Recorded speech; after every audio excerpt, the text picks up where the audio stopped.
Oh my God, मेरी Rolex किधर गई है? ओह माय गॉड, और मेरा ये एक तो 16 प्रो मैक्स इधर नहीं, इधर रखना था।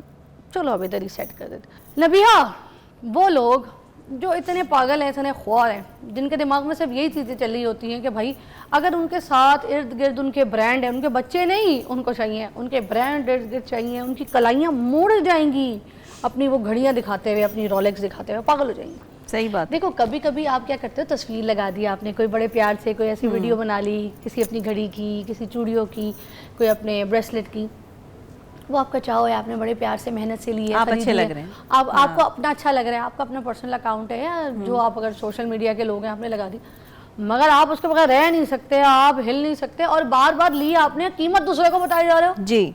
अब मैं आपको इस कॉम्पैक्ट की कीमत पे कीमत बता रही हूँ, आपके किस काम की? किस काम की, बिल्कुल सही। आपने क्या करना है? आपके जेब से पैसे लेके दिए थे मैंने ये?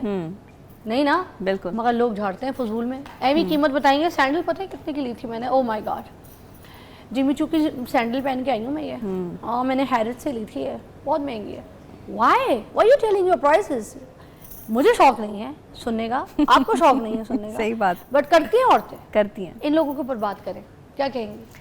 देखिए, मैं ये समझती हूँ कि जो ख़वातीन ब्रांड कॉन्शियस हैं या मादियत परस्ती की तरफ जा रही हैं, ये रियल तो नहीं है, ये सब कुछ फेक है।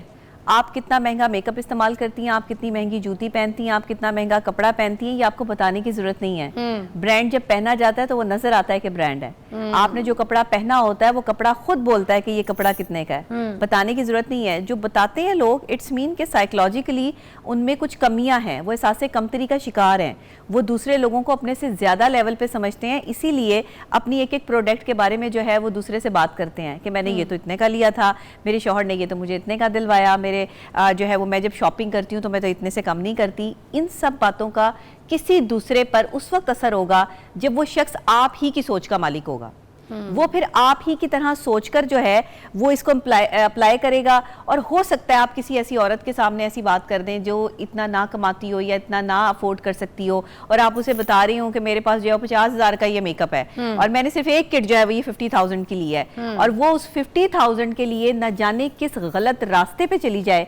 आज की नौजवान लड़की जो है ना, खास तौर पे जो आप तकरीबन अंदाजा कर लें कि ये 20 साल से और 27 साल तक के जो लोग हैं, ये खवातीन जो हैं, ये ब्रांड कॉन्शियस हो चुकी हैं, मादियत परस्ती की तरफ जा चुकी हैं। 30 के बाद ना इंसान को थोड़ी सी अकल आती है, शऊर आता है, उसे समझ आती है कि ये एक चीप हरकत है कि मैं अपनी ब्रांड की जो है वो टैग लगा रहा हूँ। अगर फिर भी लोग ऐसी हरकत करते हैं तो इट्स मीन कि वो साइकोलॉजिकली किसी ना किसी बीमारी में मुब्तला है, उन्हें एहसास कमतरी है, और या फिर वो एहसास बर्तरी का शिकार है। अक्सर औकात लोग जो है एहसास बर्तरी में भी ऐसी हरकत करते हैं। ये कॉम्प्लेक्सेस हैं जो आपके साथ साथ चलते हैं, और ये कॉम्प्लेक्स की वजह से आप क्या करते हैं कि आप दूसरे पर जो है वो इंडोर्स करते हैं अपनी पर्सनालिटी को कि देखो भाई मैं तो ऐसा हूँ कि जो है मैं तो इतनी महंगी चीज़ इस्तेमाल करता हूँ। तो ये आप जो भी इस्तेमाल करें, आपके इस्तेमाल में है चीज़, आप अगर उसके साथ कंफर्टेबल हैं तो दैट्स फाइन, दैट्स इट। अब ये आपने चूड़ियाँ पहन रखी हैं, ये चूड़ियाँ कहीं से जो है वो 3,000 की मिल रही हैं, कहीं से 5,000 की मिल रही हैं, कहीं से 10,000 की मिल रही हैं, मुख्तलिफ रेट्स हैं। ऐसे ही है। तो अगर आप जो है वो इसको बार बार जो है मुझे खनका खनका के दिखाएंगी ये तो खुद ही खाना करेंगे। हाँ, खुद ही खाना करेंगे। हैप्पी बर्थडे टू यू, ये तुम्हारे लिए गिफ्ट लिया था मैंने। मैं लास्ट टाइम अमेरिका गई थी तो वहाँ से फिर मैंने खरीद लिया। कीमत भी बताएंगी? आपको पता है, बताना तो जरूरी है। ये मैंने 1.5 लाख का लिया। अच्छा, आपने मेरे लिए 1.5 लाख का गिफ्ट लिया, थैंक यू, बहुत शुक्रिया। लास्ट टाइम जो तुमने मुझे दिया था वो मेरे ख्याल से 1,500 रुपए का था ना। हाँ।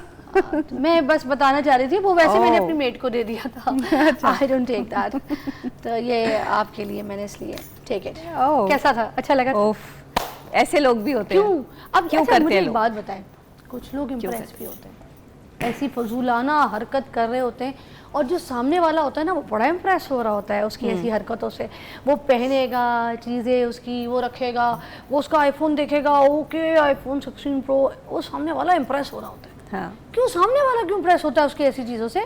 देखिए, हमने ना अपनी लाइफस्टाइल ऐसा बना लिया है कि हम दूसरों की चीज़ें देख के इम्प्रेस होना शुरू हो गए, हमें अपनी क्वालिटीज़ का अंदाज़ा नहीं रह गया कि हम खुद क्या हैं।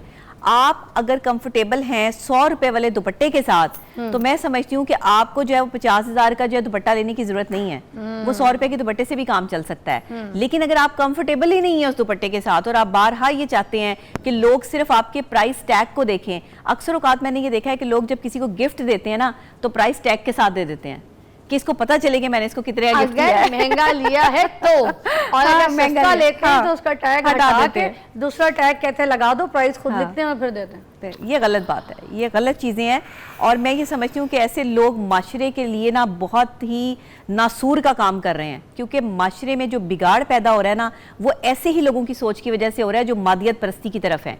हर चीज़ मुझे ब्रांड चाहिए। भाई आपका अगर एक छोटे से फ़ोन से काम चल सकता है, आप यकीन करें 6 साल से मेरे पास ये एंड्रॉयड फ़ोन था, मैं 6 साल से इस एंड्रॉयड फ़ोन के साथ चल रही थी। लोगों के बारहा कहने पर मैंने जो है वो आईफोन ले लिया कि चले लोगों को पता चल जाए कि भाई काम भी है ना, तो हमने ले लिया। लेकिन मुझे इसकी ज़रूरत नहीं है, ये आईफोन मेरे लिए बेकार है। आपको पता है मैं सिर्फ इससे वीडियो बनाती हूँ, मुझे इससे कोई जो है वो काम नहीं है, मेरा सारा काम एंड्रॉयड पे है।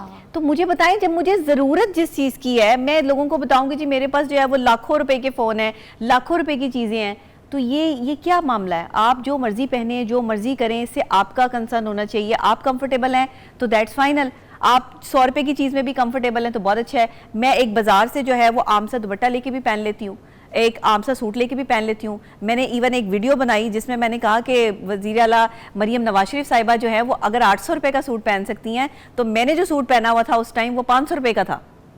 आप यकीन करें मैं लिबर्टी गई हूँ, वहाँ वो बच्चा जो है वो ड्रेस जो है वो सेल कर रहा था और मैंने वो वैसे ही जो स्टिच वाले होते हैं, हाँ स्टिच वाले होते हैं, मैंने कहा घर में पहनने के लिए जो है वो ये अच्छा, गर्मियाँ बहुत ज़्यादा थी तो मैंने कहा ये अच्छा है, इतने महंगे महंगे कपड़े पहनती हूँ, थोड़ा सस्ता कपड़ा भी पहन के देखती हूँ। पहली दफ़ा मैंने उसको 1500 रुपये के 2 सूट ले लिए उससे, या 3 सूट दे दिए उसने मुझे, 3 सूट दिए, 500 का एक। तो कहता है कि बाजी आप ये ले जाएं, आप वो है ना जो यूट्यूब पे आती हैं, आप वो है ना जो फेसबुक पे आती हैं, तो आपने ये पहन के ना वीडियो बनानी है। अच्छा मैंने वीडियो बना दी, वो सूट ऐसे बिका है कि मैं आपको बता नहीं सकती।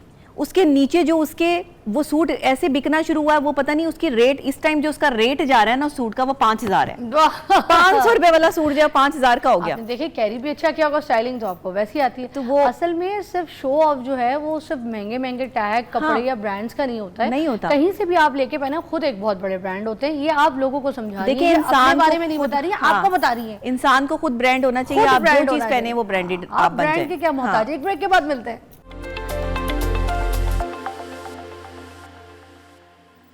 अच्छा हमारे पास गाड़ी है, हम सुकून से अपनी फैमिली के साथ जा रहे हैं, हमारे बच्चे, फैमिली, मियाँ सब हम गाड़ी में बैठे, और अब भी अच्छी गाड़ी ली है, नहीं ली है गाड़ी मियाँ ने, मगर हम बराबर वाली गाड़ी को देख रहे हैं। गाड़ी हम चला रहे हैं मगर बराबर वाली गाड़ी को देख रहे हैं, ओह ये कितनी अच्छी है, ये गाड़ी मुझे मिल जाए तो क्या ही बात है। हम अपने वाली को एंजॉय नहीं कर रहे जिस गाड़ी में फिर रहे हैं। अच्छा अब बच्चे भी ना जो सुन रहे हैं, अब जिस गाड़ी में जिस बच्चों के लिए तुमने वो गाड़ी ली है, बीवी के लिए गाड़ी ली, वो एंजॉय करने से पहले मर जाते हैं। वो कहते हैं हाँ अब्बा की बात सही है, वो गाड़ी हमारी हो जाए ना तो क्या ही बात है भाई। बड़े ऐसी हरकत करेंगे तो बच्चे भी वही जो है वो देख के वही हरकत सोचेंगे। आपने अपना प्रीशियस मूवमेंट जिसमें आप अपनी फैमिली के साथ ट्रैवल पे जा रहे हैं, या आप खाना खाने जा रहे हैं, या आपने कुछ वक्त अपनी फैमिली के लिए निकाला है, जो गाड़ी अल्लाह ने आपको अता की है, भाई वो कितनी ही सस्ती क्यों ना हो, लेकिन आपके लिए तो उस वक्त वो नेमत है। आप उस पर बैठ के जो है वो पूरी फैमिली जा रहे हैं खाना खाने, दूसरों की गाड़ियाँ मत देखें।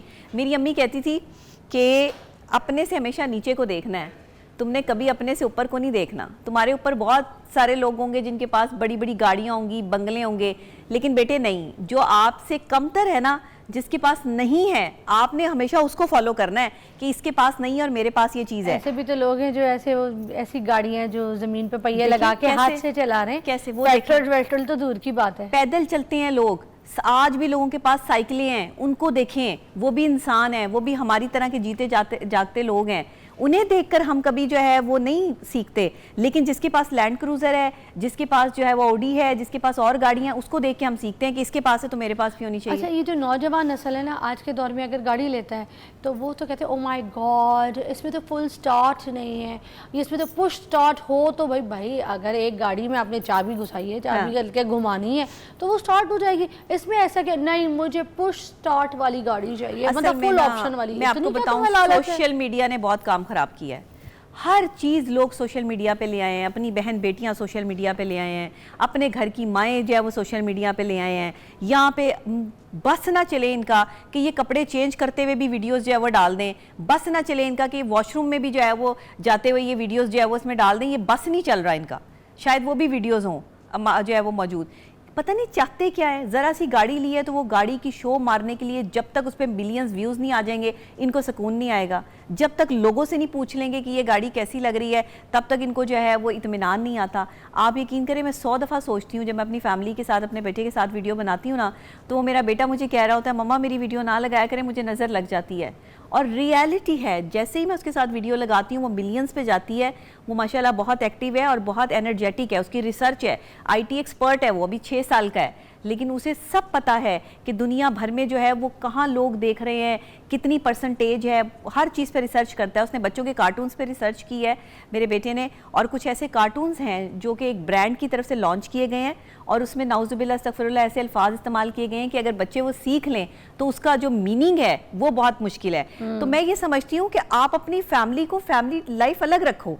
अगर अल्लाह ने आपको गाड़ी दी है, आपको बंगला दी है, आपको आप हीरे पहनते हैं, जवाहरात पहनते हैं, तो ये अल्लाह ने आपको अता किया है, इसकी शोबाजी करने की जरूरत नहीं है। आपने एक चीज़ नोट की होगी, मगर देखें अब बात खबरदार, जो किसी ने मुझे ये बोला ना कि फ़िज़ा लाहौर में रह के लाहौरन बन भी गई है कराची से आके, मगर उसके बावजूद लाहौर की बात करी। देखें, एक तो हम लोगों ने अपने कल्चर को, अपने तहज़ीब को, अपने अदब व अदाब को जो है ना शहरों में बांट दिया है। ये कराची वाली है, ये लाहौर वाला है, ये बड़ा कॉन्सेप्ट है, सियालकोटी है, ये वो है। भाई मेरी बात सुने, कहीं से भी आप, ठीक है, ये जो हम एहसास कमतरी का शिकार हो गए ना, इसमें हम मरे जा रहे हैं, मरे जा रहे हैं।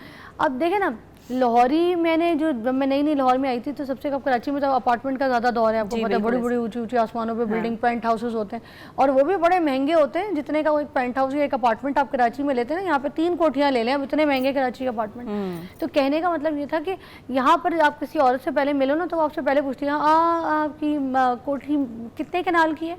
हाँ, ये मैंने जब नई नई दोस्तियाँ बनाई यहाँ पे, आप मेरे बात से सेकंड करेंगी। बिल्कुल, आप लाहौर में रहती हैं, बिल्कुल सही कह रही, बिल्कुल ऐसे ही पूछते हैं लोग। तो हमारे जितने लाहौरी भाई बहनें हैं ये मशहूर हैं अपनी हॉस्पिटैलिटी की वजह से, हाँ, और अपने इस्तकबाल करने की वजह से मेहमानों को। तो खुदा के वास्ते ये जो मॉडरेट इस तरह के अब ट्रेंड चल पड़े, इनको देख के फॉलो ना करें। अच्छा, मुझे एक चीज़ मैं यहाँ पर आपके प्रोग्राम से कहूँगी कि जो कोई झोंपड़ी में भी रहता है तो आपका क्या मसला है भाई? अगर कोई शख्स मशहूर हो गया है तो वो झोंपड़ी से भी मशहूर हो सकता है।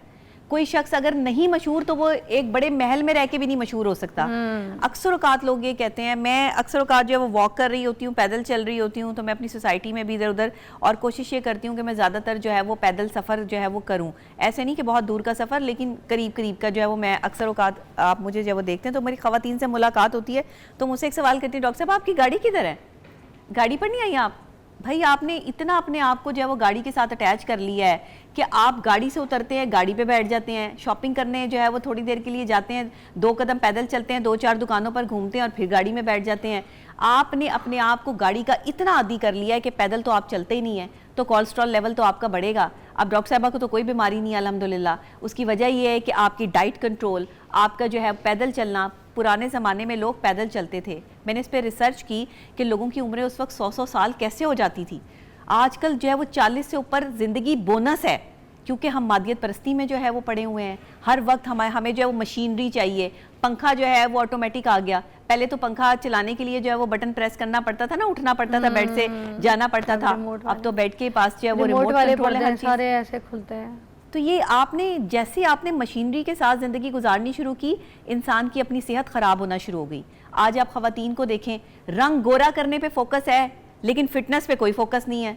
रंग गोरा करने वाली जो है वो ढीठ क्रीम है कहती हूँ मैं इनको, ऐसे ही है। ये ढीठ क्रीम है जो है वो इस्तेमाल कर करके अपने फेस खराब कर लेंगी, लेकिन अपनी फिटनेस पे तवज्जो नहीं देंगी। अच्छा, इतना जो है वो वजूद हो चुका है, उस पर जो है वो नहीं ख्याल है। एक तो अपने मुंह से गोरी बेस लगा के पता नहीं अपने आप को क्या इम्प्रेस करते। नेचुरल कलर बादामी होता है, वाइट कलर नेचुरल नहीं है। मैं हूं ना बादामी, आप है ना बादामी, तो आपकी जो फेस ब्यूटी है ना वो किसी और की फेस ब्यूटी नहीं हो सकती। सफ़ेद रंग वाले जो हैं वो स्क्रीन पर इतने, मुझसे लोग नेचुरल मिलते हैं ना तो वो कहते हैं कि आप ज़्यादा अच्छी लगती हैं, टीवी पे आप उस तरह नहीं लगती हैं, आप रियलिटी में ज़्यादा अच्छी हैं, क्योंकि मेरा कलर है बहुत ज़्यादा फेयर। जब मैं वो टीवी पे वो ब्लास्ट करता है। नहीं मगर आपका हाथ मुंह पाव मैच करता है ना, आप हाँ। जो मेकअप करती हैं, आप गोरी हैं तो गोरी मेकअप आपके ऊपर सूट करे, अब आप काला मुंह और हाथ गोरे, वो भी तो बुरा लगेगा, वो भी बुरा लगेगा। मगर मैं तो उन औरतों की बात कर रही हूँ जो इम्प्रेस करती हैं, मुंह चिट्टा लेयर पे Concept लेयर बना लिया ना। लगा के, उनको लगता है ये- हम जो गोरे हैं ना, ये हाँ। जो काली लग रही है, हाँ। या ये जो काली लग रही है, ये डार्क लग रही है, बादामी लग रही है, ये ब्रिटिश लग रही है, ये हमसे नीचे। औरतों को इस बात पे भी सेंस है, ये भी मटेरियल मतलब अजीब सी है, उन्होंने अपने मटेरियल बना लिया। तो आप ये देखिए ना, जो आईवी ड्रिप्स लग रही हैं, रंग गोरा करने वाले इंजेक्शंस आ चुकी हैं मार्केट में, और वो ऐसे बिक रहे हैं कि जैसे सवाब का काम है। दुनिया में सबसे ज्यादा है? बेकअप यही देखिए, यही चीज़ यही रही बिक रहा है। है और कुछ भी नहीं बिक रहा। देखिए हमारे माशरे में सब कुछ महंगा है। हाँ। मियाँ को जाके बताएंगी, आपको पता है आज करेले कितने महंगे में लेकर आई हूँ, आपको पता आपको क्रीम लगानी चाहिए हाँ। फेस पर, मगर अच्छी ये नहीं बात है। बताएंगे आईवी ड्रिप कितनी महंगी लगा के आई हूँ। हाँ, लेकिन मैं आपको एक बात बता दूं, नेचुरल जो आपका कलर है ना, कभी भी आप ये ड्रिपें लगवा के, आपका पहले नेचुरल वाइट कलर है तो वो और इनहेंस हो जाएगा, लेकिन काला आदमी बिल्कुल गोरा हो जाए ये पॉसिबल नहीं है। अच्छा, कुछ औरतें ना मियाँ को इम्प्रेस कर रही होती हैं, अब कुछ लोग पॉजिटिव इम्प्रेस कर रही होती हैं, अच्छा सादा प्यारा नॉर्मल तैयार होकर, जैसे घर में औरतें होती हैं जी। मगर कुछ औरतें ऐसे।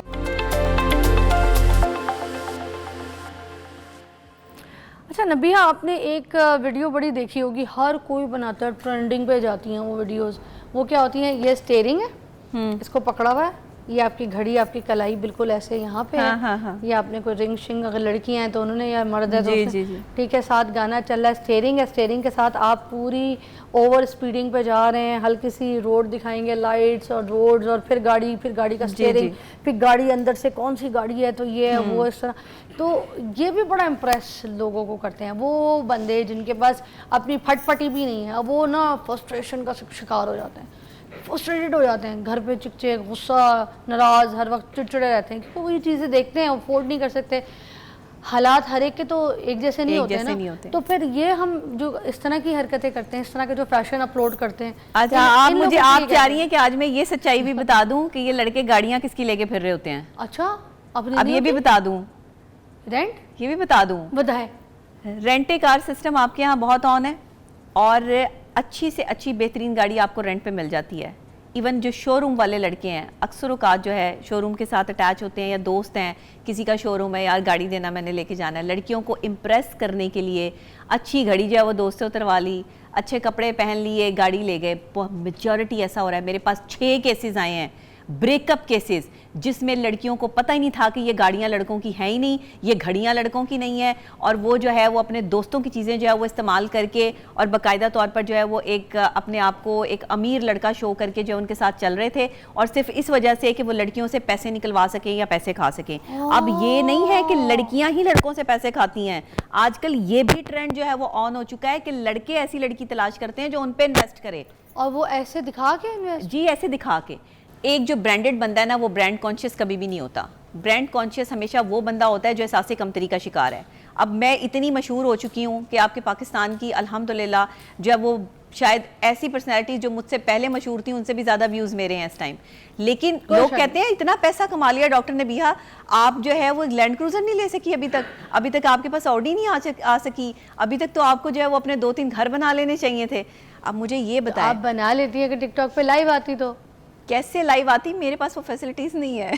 क्यों, आपके पास इंटरनेट नहीं है घर पे? नहीं, मेरे पास इंटरनेट मौजूद है, लेकिन मेरे पास वो हरकतें करने की फैसिलिटी मौजूद नहीं है। और आप पनिशमेंट्स नहीं ले सकती? मैं नहीं ले सकती पनिशमेंट्स, और अल्लाह माफ़ी करे मुझे लाइफ से दूर ही रखें। सुना, आपकी तो जो बातें हैं ना वो लोगों को पनिश करती हैं, आपको पता है बात? यही बात है। पनिशमेंट्स आप देती हैं यहाँ पे, आप पनिशमेंट्स लेती नहीं है? सच बोलने वाला जो बंदा है ना, उसकी बातें जो है वो चुभती हैं और तीर की तरह लगती हैं, लेकिन सच की जीत होती है। मैं हमेशा कहती हूँ कि आप आहिस्ता चलें और कामयाब हो जाएं, और इतने कामयाब हो जाएं कि आपकी कामयाबी शोर मचा दे। अच्छा, तो कामयाबी के पीछे जो है ना, आपकी रेगुलर मेहनत होती है, और मेहनत स्ट्रगल होती है। मैं अभी भी स्ट्रगलिंग सिचुएशन में हूँ, मैं किसी बड़े महल में नहीं रहती, मैं किसी बड़ी गाड़ी में नहीं फिरती, मैं अभी भी आपको छोटी सी गाड़ी में से उतरती हुई नजर आऊंगी, लेकिन मैं उसमें कंफर्टेबल हूँ, मैं खुश हूँ, मैं अपनी जात के साथ खुश हूँ, मैं उतने पैसे कमाती हूँ। फिर भी देखें ना कितने लोग इम्प्रेस हो रहे हैं, ये भी तो बड़ी बात है। एग्जैक्टली, मुझे इससे कोई फर्क नहीं पड़ता कि मैं जो है वो जो फोन यूज कर रही हूँ, जो चीजें यूज कर रही हैं वो कितनी ब्रांडेड है। ये और बात है कि मैं कपड़ों के मामले में नहीं। अपने पीछे जो है ना सिक्योरिटी चलाते हैं, बाउंसर्स चलाते हैं, लड़के भी लड़कियां भी, और बड़ा कहीं जाते हैं तो वो ऐसे है ना। देखिए इवेंट में कोई आपको बाउंसर्स सेलिब्रिटीज़ को तो करने ही पड़ते हैं। जी बिल्कुल। उनसे हट के आम लाइफ में आपने देखा टिकटॉक की वीडियोस बनाएंगे या इंस्टा की कोई रील बनाएंगे, मैंने बहुत से ऐसे एंकर्स देखे जो फजूल में अपने पीछे जो है ना गनमैन तो 4 बाउंसर्स रखेंगे तो ऐसे ऐसे उतरेंगे। तो भाई आप जब पैदा हुए थे तो आपको गनमैन ने फौरन ऐसे बोला था कि भाई वाह जी, तोपों की सलामियाँ दी थी। ये सब हमारी जो है ना वो जहनी खराफात हैं, ये जहनी बीमारियां हैं। जहनी बीमार आदमी अपने आप को इंटरटेन करने के लिए और दूसरों में अपनी धौंस जमाने के लिए इस तरह की हरकतें करता है, वरना कोई ज़रूरत नहीं है आपको। अल्लाह के हवाले करें अपने आप को। ये गार्ड्स ही अगर आपको गोली मार दें तो फिर क्या करेंगे आप? भाई आपने गार्ड्स रखे, मैं अपनी हिफाजत के लिए थोड़ी पैदा होता, गार्ड्स ना लेके आए थे। हाँ वही तो कह रही हूँ कि ये सारी फोर्स जो आपने अपने साथ रखी हुई है, देखिए जिसकी तो दुश्मनदारी है, जो तो दुश्मनदार बंदा है, उसके लिए तो बहुत ज़रूरी है कि उसने तो अपने साथ जो है वो सिक्योरिटी रखनी है। लेकिन आम टिकटॉकर्स लोग ये वो, इन्हें लोगों से क्या ख़तरा है? इन्हें तो कोई ख़तरा नहीं है लोगों से। लोग तो इनसे प्यार करते हैं, इनके साथ वीडियोस बनाना चाहते हैं, इनके साथ जो है वो आके तस्वीरें बनाना चाहते हैं। इन मासूम लोगों को डराने के लिए। हाँ, मासूम लोगों को डराने के लिए। अच्छा देखिए, हमारी जो कौम है ना वो भी तो मासूम है, इन्हीं लोगों से इम्प्रेस हो रही है। वो यही तो मसाइल का शिकार है कि अच्छा ये बंदा या बंदी ऐसे अपने पीछे स्काउट जो है ना सिक्योरिटी लेके घूम रही है, ठीक है, स्काउट रखी हुई है इसने, तो हमने भी इस जैसा बनना है। ये कैसे इसके पीछे इतनी। अच्छा मैं एक आज आपको बता दूं, मादियत परस्ती के इस दौर में हर चीज़ फेक है। कोई डॉलर्स की बारिश नहीं करता, कोई यहाँ पर इतने पैसे नहीं लुटाता, ये सब फेक करते हैं। वीडियोस बनाने के लिए ये हरकतें की जाती हैं, रेंट पे गाड़ियाँ ली जाती हैं, उन गाड़ियों पर शोबाजी करके वीडियोस बनाई जाती हैं। इवन हमें भी बहुत सारी ऑफर्स आती हैं कि डॉक्टर नबिया इस गाड़ी की प्रमोशन कर दें, फलां कर दें। कल को पता चले जी डॉक्टर नबिया एक बड़ी सी गाड़ी में जो है वो बैठी हुई है, उसमें से उतर रही है, तो डॉक्टर नबिया बहुत अमीर हो गई है। नो वे, हमें ये गाड़ियाँ जो है वो मिलती हैं, कपड़े मिलते हैं, चीज़ें मिलते हैं। मैं किसी ब्रांड को कपड़े भी नहीं पहनती, आपको पता है, मैं कपड़े भी अपने पहनती हूँ, मैं उसमें कंफर्टेबल रहती हूँ कि मैं उसमें चाय गिरा लूँ, उस पर पानी गिरा लूँ, कुछ गिरा लूँ, मेरा अपना है। लेकिन सेलिब्रिटीज़ को मिलते हैं और लोग कहते हैं कि आप पहने, ऐसा नहीं है कि हम पहनते नहीं हैं, कुछ लोगों के पहनते भी हैं। लेकिन मैं ये समझती हूँ कि जिनको जरूरत है, हाँ, जिनको जरूरत है, कपड़े कहाँ से लेंगे? अब आप कितने डिजाइनर्स को ऑब्लाइज करती हैं, ये आपकी एक जो है वो ग्रेटनेस भी है। जाहिर है आप किसी के कपड़े पहनेंगी, लोग देखेंगे तो वो फिर वहां से जो है वो खरीदते भी हैं। पैसे मिलते हैं। हाँ, पैसे हमारी कमाई का भी तो जरिया है, कमाई का भी मगर जरिया जो आम बैठी औरत है ना वो बड़ा इंप्रेस हो जाती है और जाके घर पे ना फिर वो मियाँ के पैसे लुटा के तो नुमाइश दिखा रही होती है। अच्छा, एक नुमाइश दिखाने का जो ये है ना कि जो आप अक्सर देखते हो ना कि वो जो पैसे ऐसे लुटा रहे होते हैं, हजार के, 500 के नोट, ये सब लेजर कैश होता है। ये इन लोगों को नहीं। लेजर कैश दिखने में जो है ना, मैं आपको बताऊं, रियली लगता वो है, नोटों की तरह होता है, जैसे आम नोट होते हैं, बिल्कुल रियल लगता है। आप अपने हाथ में लेंगे, आप कहेंगे it's real, but it's not real. ये लेजर कैश होता है, दिमाग में रखिएगा, ठीक है, जो दिखा रहे होते हैं। और आप भी आप अपनी असली जायदाद, बहन का जो शादी का पैसा था वो उड़ा देते हैं, वो बहन के लिए रखो। अब आप मुझे ये बताएं, लोग यहाँ डिग्रियां हाथ में लेके चाय के ढाबे लगाने पे मजबूर हैं और आप एक शादी पे डॉलर्स लुटा रहे हैं, लाखों करोड़ों रुपया लगा रहे हैं, अरबों रुपया लगा रहे हैं। उसी शादी में बुलाकर ऐसे लोगों को कारोबार करवा दें जो बेचारे कारोबार के लिए जो है वो पैसे के लिए दरबदर जो है वो फिर रहे हैं। कोई इनोवेशन लेकर नहीं आते, कोई इनोवेटिव काम हम करना नहीं चाहते, कोई नई तब्दीली हम अपने मुल्क पाकिस्तान में लाना नहीं चाहते।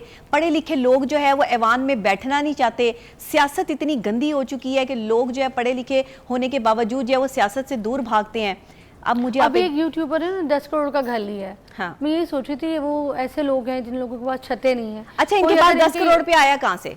वही यूट्यूबर्स के वो फैंस जो उनको व्यू देते हैं, वहीं से आया ना? वहीं से आया, प्यार से आया, मोहब्बत से आया, पैसा कमा के आया। अच्छा नहीं, मैं आपको एक और बात बता दूं, ये सारा पैसा यूट्यूब से नहीं आता, इतने पैसे यूट्यूब से नहीं कमाए जाते, ये और भी बड़े काम होते हैं। हमें तो ये बोला अंदर जाता है, खाने, हाँ वो हमें बोला तो जाता है ना, हमें बेवकूफ़ बनाया जाता है। ये बहुत अंदर जो खाने जो है ना, मेरे पास इसकी इन्वेस्टिगेशंस मौजूद हैं और बहुत जल्द मैं इस पर वीडियो करने वाली हूँ कि ये जो करोड़ों रुपया कहते हैं ना, मैं यूट्यूब से करोड़ों रुपया आया, मैंने 10 करोड़ रुपए का घर बना लिया, मैंने जो 12 करोड़ की गाड़ी ले ली, ये यूट्यूब जो है वो आपको करोड़ों रुपया इस तरह नहीं दे रहा। ये किसी को जो है वो इतने पेमेंट आ रही है, हर किसी को नहीं आ रही। और दूसरी बात नहीं आ रही ना, नहीं, और दूसरी बात, इतनी करोड़ों रुपए की पेमेंट आप पाकिस्तान में ट्रांजैक्शन भी नहीं कर सकते, ये 2 नंबरी है, ये भी मैं आपको बता दूं। और तीसरी बात, ये ऐसे बंदे पकड़ते हैं अंदर खाने, इनके पास ऐसे लोग होते हैं जिनके ये गलत काम करके देते हैं और वो इनको पेमेंट्स करते हैं।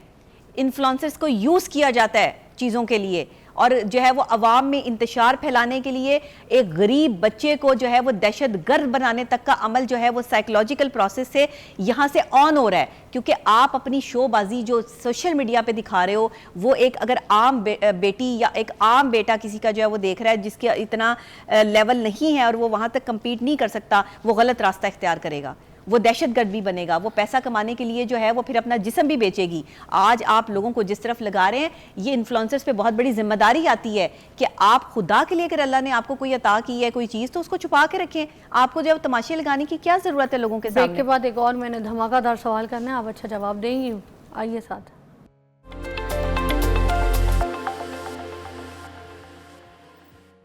नाज़रीन, आजकल एक और चीज़ जो कि लोगों को बहुत तंग कर रही है वो ये है कि हम जैसे सोशल मीडिया के लोग होते हैं, कुछ एक्ट्रेसेस होती हैं, कुछ इन्फ्लुएंसर्स होती हैं, कुछ ब्लॉगर्स होती हैं, कुछ सोशल मीडिया का सब हिस्सा होती है, कुछ टिकटॉकर्स होती हैं। वो ये करती हैं कि कुछ आपस में ग्रुप लड़कियां अपने आप को मिलाती हैं, डच करती हैं, और डच करके तो मुल्क से बाहर जो है ना वो घूमने फिरने चली जाती हैं। अब वो जब घूमने फिरने जाती हैं, वो जो एक लड़की का ख्वाब होता है घूमने फिरने के लिए कि हम अपने शौहर के साथ जाएं, अपनी फैमिली मेम्बर्स के साथ जाएं, मतलब माँ के साथ जाएं, अपनी बड़ी बहन के साथ जाएं, तो इन लोगों से हट के नई नई सहेलियाँ, चुलचुलियाँ, अटखलियाँ वो लड़कियाँ बनाई जाती हैं, दोस्तें, और उनके साथ जो है ना फिर वो बड़ा घुमा फिरा टूला फिरा जाता है। वो पूरा टोला होता है जो पूरा घूमता है, जिसमें हर किस्म की जो मस्तियाँ होती हैं जो कि मुझे लगता है आपकी प्राइवेट होती हैं, अगर इस तरीके की मस्तियाँ, मगर हम बहुत अजीब तरीके की मस्तियाँ जो है वो देखने को आती हैं आम सामने के, वो लड़कियाँ जो प्रमोट करी अपने सोशल मीडिया पर। मैं डिवोर्स हूँ, मैं सिंगल मदर भी हूँ, मैं बाप भी हूँ उसका, तो मैं अपनी बेटी को अपना ट्रिप खुद करवाएंगी, बिल्कुल है ना, उसको लेके जाऊँगी साथ, उसके साथ एंजॉय करूँगी, उसका बचपन का पल है, उसको दिखाऊँगी अच्छी बुरी चीज़ें, अवेयरनेस सब कुछ मेरा बनता है, ठीक है। मगर कुआरी लड़कियां जिनके पेरेंट्स उनको भेज देते जाओ लड़कियों के साथ अटकलियां करो, अब वो फैशन के तौर पे जो चीज़ें दिखा रही हैं, वो कपड़े, वो लत्ते, वो ज्वेलरी, वो अब कुआरी लड़की के पास एलवी, गुची, अरमानी सारा भरा पड़ा है, तो जो शादीशुदा औरत है उसके पास नहीं है, जो अम्मियाँ हैं हमारी उनके पास नहीं है, तो आपकी जो अपनी बेटी है उसके पास इतने बैग्स कहाँ से आते हैं।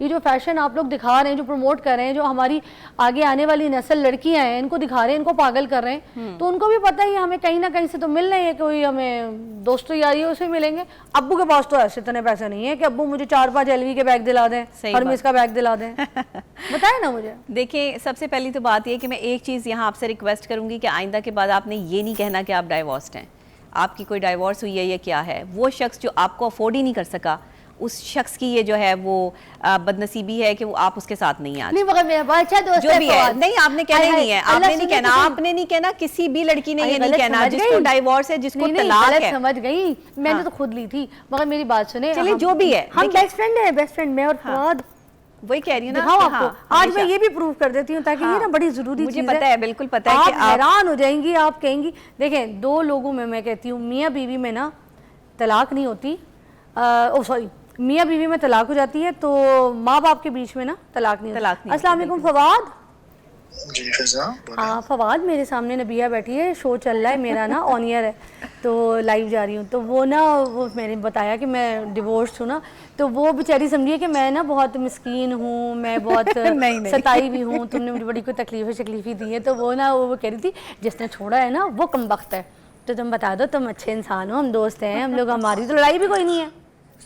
नहीं किसी ने नहीं, ऐसी बात ही नहीं है, we are all good friends and माशाल्लाह कभी कोई कमबख्त है ही नहीं, कभी कोई कमबख्त है ही नहीं। हम बहुत खुश हैं, एवरीथिंग इज फाइन, अल्लाह का शुक्र है। फर्स्ट डे से फरार is rocking, you are rocking, I am rocking. तो मेरा ख्याल है वो दूसरे केसेस उसने सुने होंगे ना, वो जो अदालत में होंगे लोगों के। हाँ, वो हर वक्त बेचारी ऐसी जो है ना डिवोर्स से झेल रही होती है, मगर अब तुम्हें यकीन आ गया।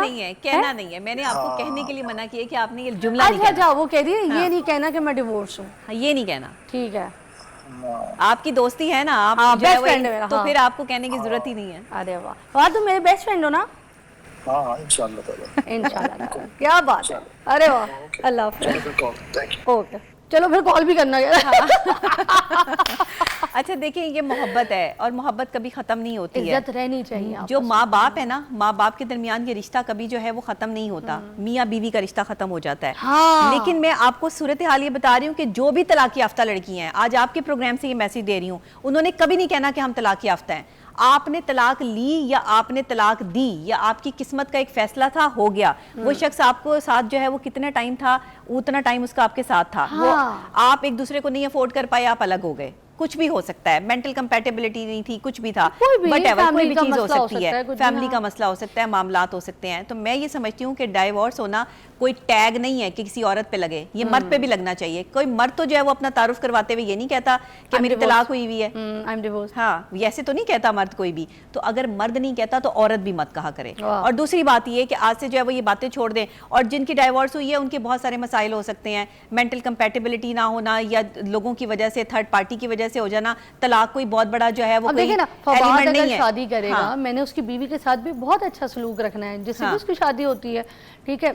मैंने शादी वैसे नहीं करनी, मगर अगर गलती से हो जाती है हाँ। तो फिर मेरे भी हस्बैंड के साथ उसने इस्लाम दुआ रखनी है। जी, बिल्कुल, ठीक बिल्कुल है, ऐसे ही हमारे है। बीच में एक बच्ची है, बच्ची है। अगर ये ना होती तो कहीं मिल जाता तब भी मैं इस्लाम दुआ रखती हूँ, हाँ। मगर बच्ची की वजह से मुझे पूछना ताशना पड़ता है। बिल्कुल ऐसे ठीक है ही, ना। बिल्कुल तो ऐसे ही। आज हमारा टॉपिक कुछ और था, मगर साथ साथ मुझे ये अच्छी नहीं, बात मैंने लगी कि ये हमने ये भी इसलिए, मैसेज हाँ, दे दिया। अब मैं आपको जो है वो आपके जो है सवाल का जवाब दे देती हूँ कि आपने जो जिस तरीके से जो है वो बात की है, क्योंकि आप ये बात कर रही थी तो मैंने कहा कि इसको ज़रा मैं पहले क्लियर कर दूँ। ख़वातीन के लिए भी ये मैसेज देना आपके प्रोग्राम से ज़रूरी था कि औरत ये टैग अपने ऊपर मत लगाए, मर्द को भी चाहिए फिर मर्द भी टैग लगाया करें। मर्द तो अपना तारुफ जो है वो शादीशुदा हो तो तब भी नहीं करवाते, अपने 4 बच्चे हों तो तारुफ ये कराते हैं कि मेरा तो एक ही बच्चा है।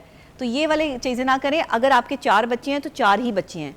अगर आपकी बीवी जो है वो अच्छी है या बुरी है, अपनी बीवी की तारीफें या बदतारीफें बाहर करने की जरूरत नहीं अच्छा, है। एक और फैशन में बात है, इसको करके फिर हम एंड जाएंगे जी। कि अगर आपके 4 बच्चे हैं ना, तो फैशन के आड़ में आप 3 छुपा के 1 बताएंगे, हाँ, वो गलत है। ये भी फैशन है? नहीं, ये भी फैशन है। अपनी औलाद नहीं बताएंगे। मादियत परस्ती इस कदर हमें जो है वो बस चुकी है कि हमारी जो नौजवान नस्ल है ना वो तो इसमें गर्क हो चुकी है। नए कपड़े लेने के लिए लड़कियां जो है वो शादीशुदा मर्दों के पीछे जाती हैं, घर बर्बाद कर रही हैं दूसरी जो है वो औरतों के, उनके घर में लड़ाइयाँ पड़ती हैं, वो अपने बच्चे लेकर जो है वो मैके बैठी हुई हैं। पता नहीं कितने केसेस मेरे पास आते हैं जो मैके में बैठी हुई हैं कि जी मेरे शौहर का जो है वो एक नौजवान लड़की के साथ जो है वो ताल्लुक है, शौहर की उम्र जो है वो 50-60 साल से ऊपर है, और जो है वो नौजवान लड़की जो है वो उनके साथ पैसों के चक्कर में जो है 16-17 साल की बच्ची जी कोई। जो है वो इस तरह उनकी फीसें भी जा रही हैं, अब पढ़ाई भी बच्ची हो रही ज्यादा है, जल्दी फंस जाती है, बातों में आ जाती है, क्योंकि उसको नहीं अंदाजा कि सही और गलत क्या है और वो क्या कर रही है। असल में उनको भी यही फैंटिसाइज किया जाता है, ब्रांड्स और फैशन brands। इन्फ्लुएंस किया जाता है उनको इसी फैशन के चक्कर में। मैं आपके प्रोग्राम से एक मैसेज ये देना चाहूंगी कि प्लीज हमारी जो नौजवान नस्ल है वो लड़के हैं या लड़कियां हैं, ब्रांड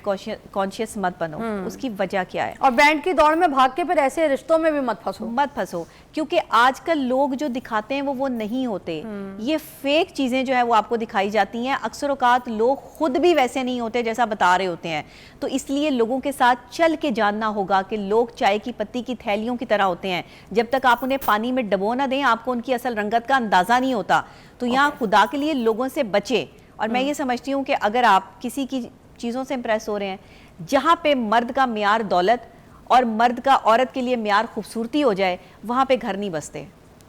वफादारी बहुत बड़ा ब्रांड है और आपको वफादार होना चाहिए। अगर आप किसी भी रिश्ते के साथ वफादार हैं तो आप एक ब्रांडेड आदमी हैं। आपके पास अच्छा मोबाइल फ़ोन है या नहीं, आपके पास बड़ी गाड़ी है या नहीं, इससे फ़र्क नहीं पड़ता। अगर आप अपनी ज़िंदगी से मुतमईन हैं, आपकी ज़िंदगी में सुकून है, तो आप ब्रांडेड आदमी हैं और आप खुश हों इस बात पे कि आप ब्रांडेड हैं। आप रात को अगर सुकून की नींद जो है वो सो जाते हैं, किसी के साथ आपने बुरा नहीं किया, लेकिन आप एक महल में नहीं सो रहे, एक आम से घर में सो रहे हैं, एक आम से बिस्तर पे सो रहे हैं, कोई मखमल की रज़ाई पास नहीं है, तो उस पर भी जो है वो अल्लाह का शुक्र अदा करें। आप देखें जब आप अल्लाह का शुक्र अदा करना शुरू करेंगे, अल्लाह आपको नेमतों से माला माल कर देगा। और ये चीज़ें ऐसे नहीं आती, शॉर्टकट नहीं लेना, शॉर्टकट कभी मत लेना। मेरी आप लोगों को ये रिक्वेस्ट है, कुछ भी करना लेकिन अपनी इज्जत पे समझौता ना करना। पेट तो भर जाएगा, अगले दिन फिर किसी और शिकार को तलाश करोगे, क्योंकि नीयत नहीं भरती। नीयत नहीं भरती, लेकिन भरनी चाहिए। ना अपना करें। ख्याल रखिएगा। सिर्फ एक ब्रेक लेंगे, ब्रेक के बाद आपको मिलेंगे। Nabiya, thank you so much. Thank you. Take a break.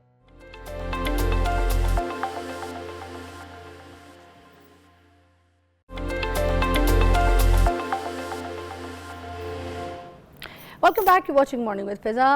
अच्छा नाज़रीन, आज हमने ज़रा बात करनी है हिकमत के हवाले से। आजकल के दौर में लोग हिकमत के ऊपर ज़्यादा बिलीव नहीं करते, पता नहीं क्यों, मगर थोड़ा सा दूर भाग गए हैं। और ये भी कहते हैं कि शायद रीज़न ये होती है कि जो अभी नए नए हकीम जो आ गए हैं, जो हिकमत का जो नाम है वो डुबो रहे हैं। अब आप कई सोशल मीडिया पे हकीम देखते हैं अमूमन, तो वह अजीब अजीब सी ऊट पटांग हरकतें कर रहे होते हैं। उनको देख के लगता है कि यार ये हिकमत का मेयार आ गया है। मतलब वो हम बसों में चढ़ते होते थे ना, उसमें वो जो परचून बेचने वाले हकीम मिलते थे जिसकी एक फक्की से सारे काम हो जाते थे, ये वो वाले हकीम अब आपको सोशल मीडिया पे नज़र आते हैं।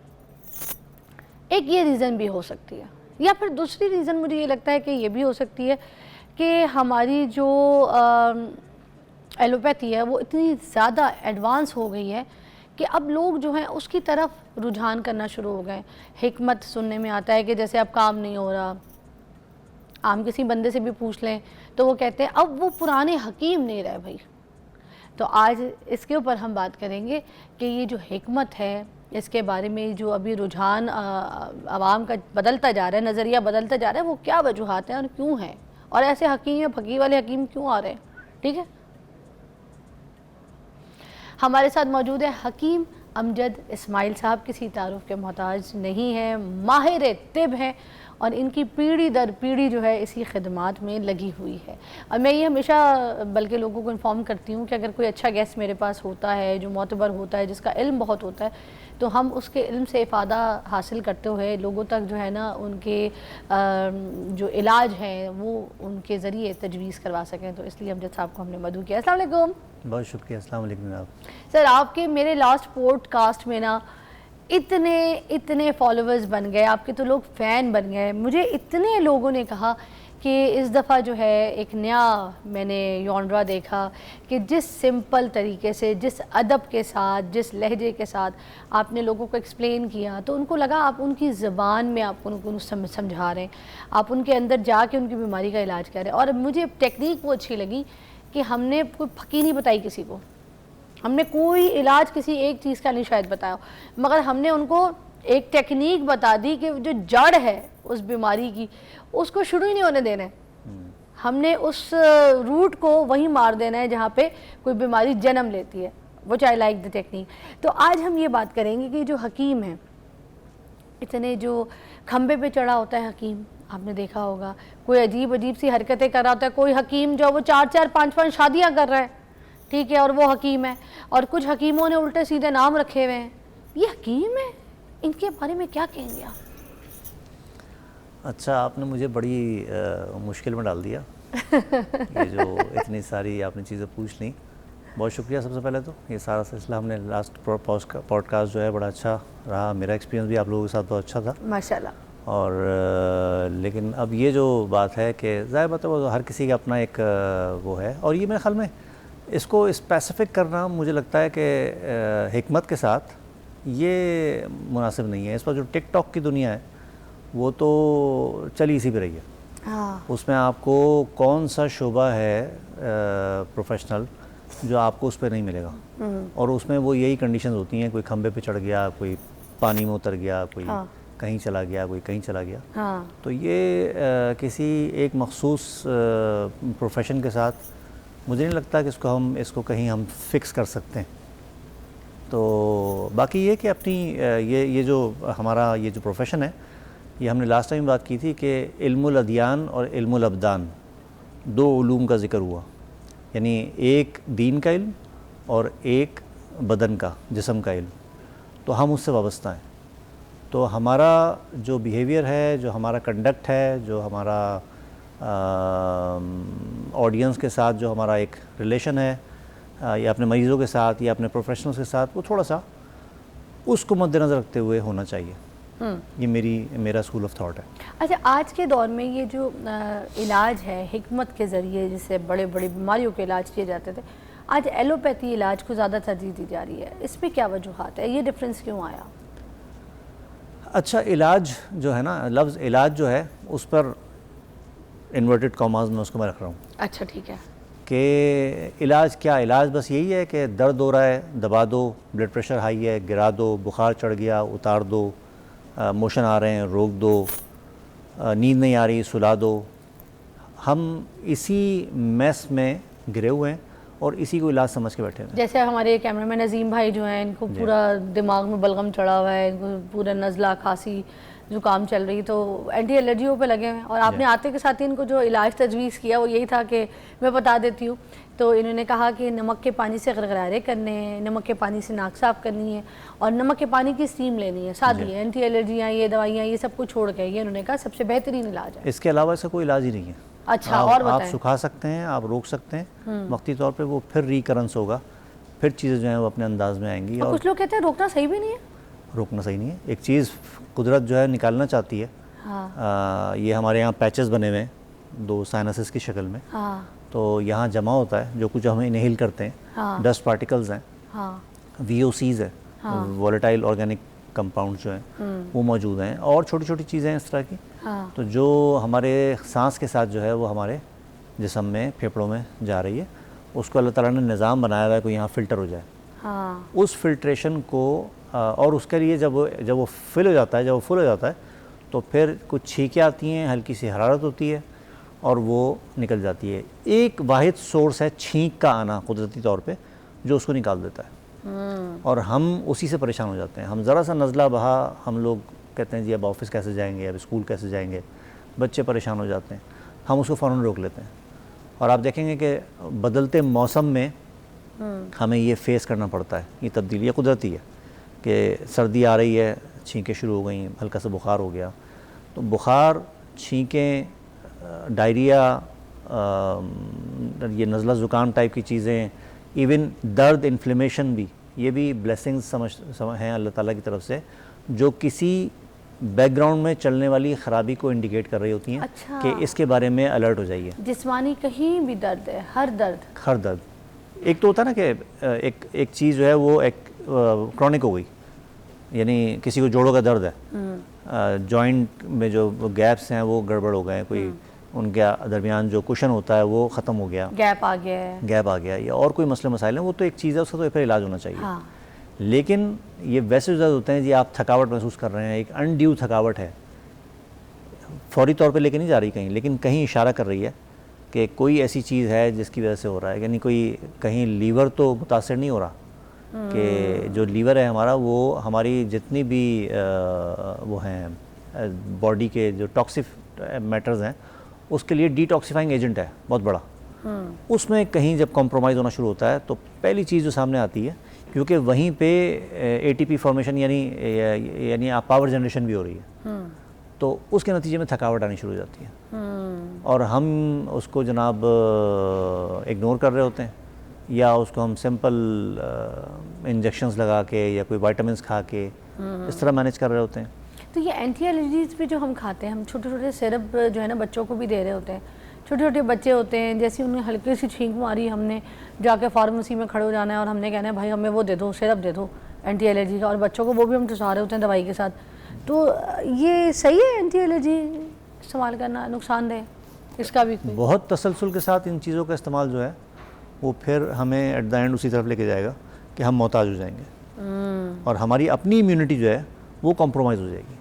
यानी एक चीज़ है, एक नेगेटिव प्रेशर डेवलप हुआ है बॉडी के अंदर, नज़ले की शक्ल में, बुखार की शक्ल में, या दर्द की शक्ल में, या इन्फ्लेमेशन की शक्ल में, तो बॉडी के अंदर जितने फंक्शंस हैं वो सब जो है, उनको सिग्नल्स जो हैं वो ऑन हो जाते हैं, और वो जनाब अपना फंक्शन शुरू करते हैं, उसको मैनेज करने की कोशिश करते हैं। कोई ऐसा बैक्टीरिया, कोई ऐसा वायरस बॉडी में गया जिसके नतीजे में जो है वो हमारा जो इम्यून सिस्टम है वो जनाब फ़ौरन अलर्ट हो जाता है कि इसको पहचानो, इसको अपने पास कैप्चर करो, इसको रोको और इसको खा जाओ। मैक्रोफेजेस होते हैं जो इसको खा जाते हैं। ठीक है, तो ये निज़ाम है अल्लाह ताला का। अगर हम और उसके लिए फिर बुखार, जिस्म का टूटना, दर्द का होना, सुस्ती होना, ये सब उसकी साइडलाइन कॉजेज़ हैं, अलामतें, जिसको हम समझते हैं बीमारी है, और बीमारी समझ उसके बाद हैं। आज देखिए वेस्ट में एक किसी ख़ास बुनियादी नुक्ते पर पहुंचकर एंटीबायोटिक्स का इस्तेमाल होता है। आप ले ही नहीं सकते ऐसा? ले ही नहीं सकते आप। बहुत सारे लोग हैं जिनके रिलेटिव्स जो हैं बाहर रह रहे हैं, तो और वहाँ फिर सूट फाइल हो जाता है। लेकिन हमारे यहाँ एक नुस्खे में 3-3 एंटीबायोटिक्स जो हैं वो हमें देखने को मिलती हैं। और यहाँ से जब बंदा फ्लाइट लेके जाता है तो अपने जो सामान है ना सारा, उनमें सबसे ज़्यादा जो सामान का डब्बा होता है ना वो दवाइयों का होता है। भाई आपको कुछ हो जाना है, पागल है आप, इतनी दवाइयों का डब्बा। वहाँ पे जाके जब बैग कोई खोलते हैं ना कि वो खाला क्या लाई हैं, फूफो सबसे ज़्यादा दवाइयाँ लाई होती हैं। ब्रेक लीजिएगा।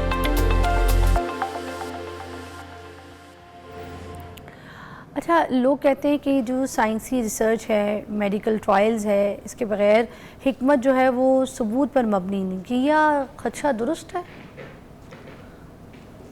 कह सकते हैं कि आज के दौर में जिस पैटर्न पे हम चल रहे हैं, हम अपनी बहुत सारी जो फॉर्मुलेशंस हैं उनको आज के दौर के हिसाब से मैनेज करने के लिए उसके जनाब केमिकल ट्रायल्स यानी लेबॉर्ट्रीज़ के जो ट्रायल्स हैं वो एनिमल ट्रायल्स, और उसके बाद फिर कहीं उसको लेके जाते हैं क्लिनिकल ट्रायल्स पे।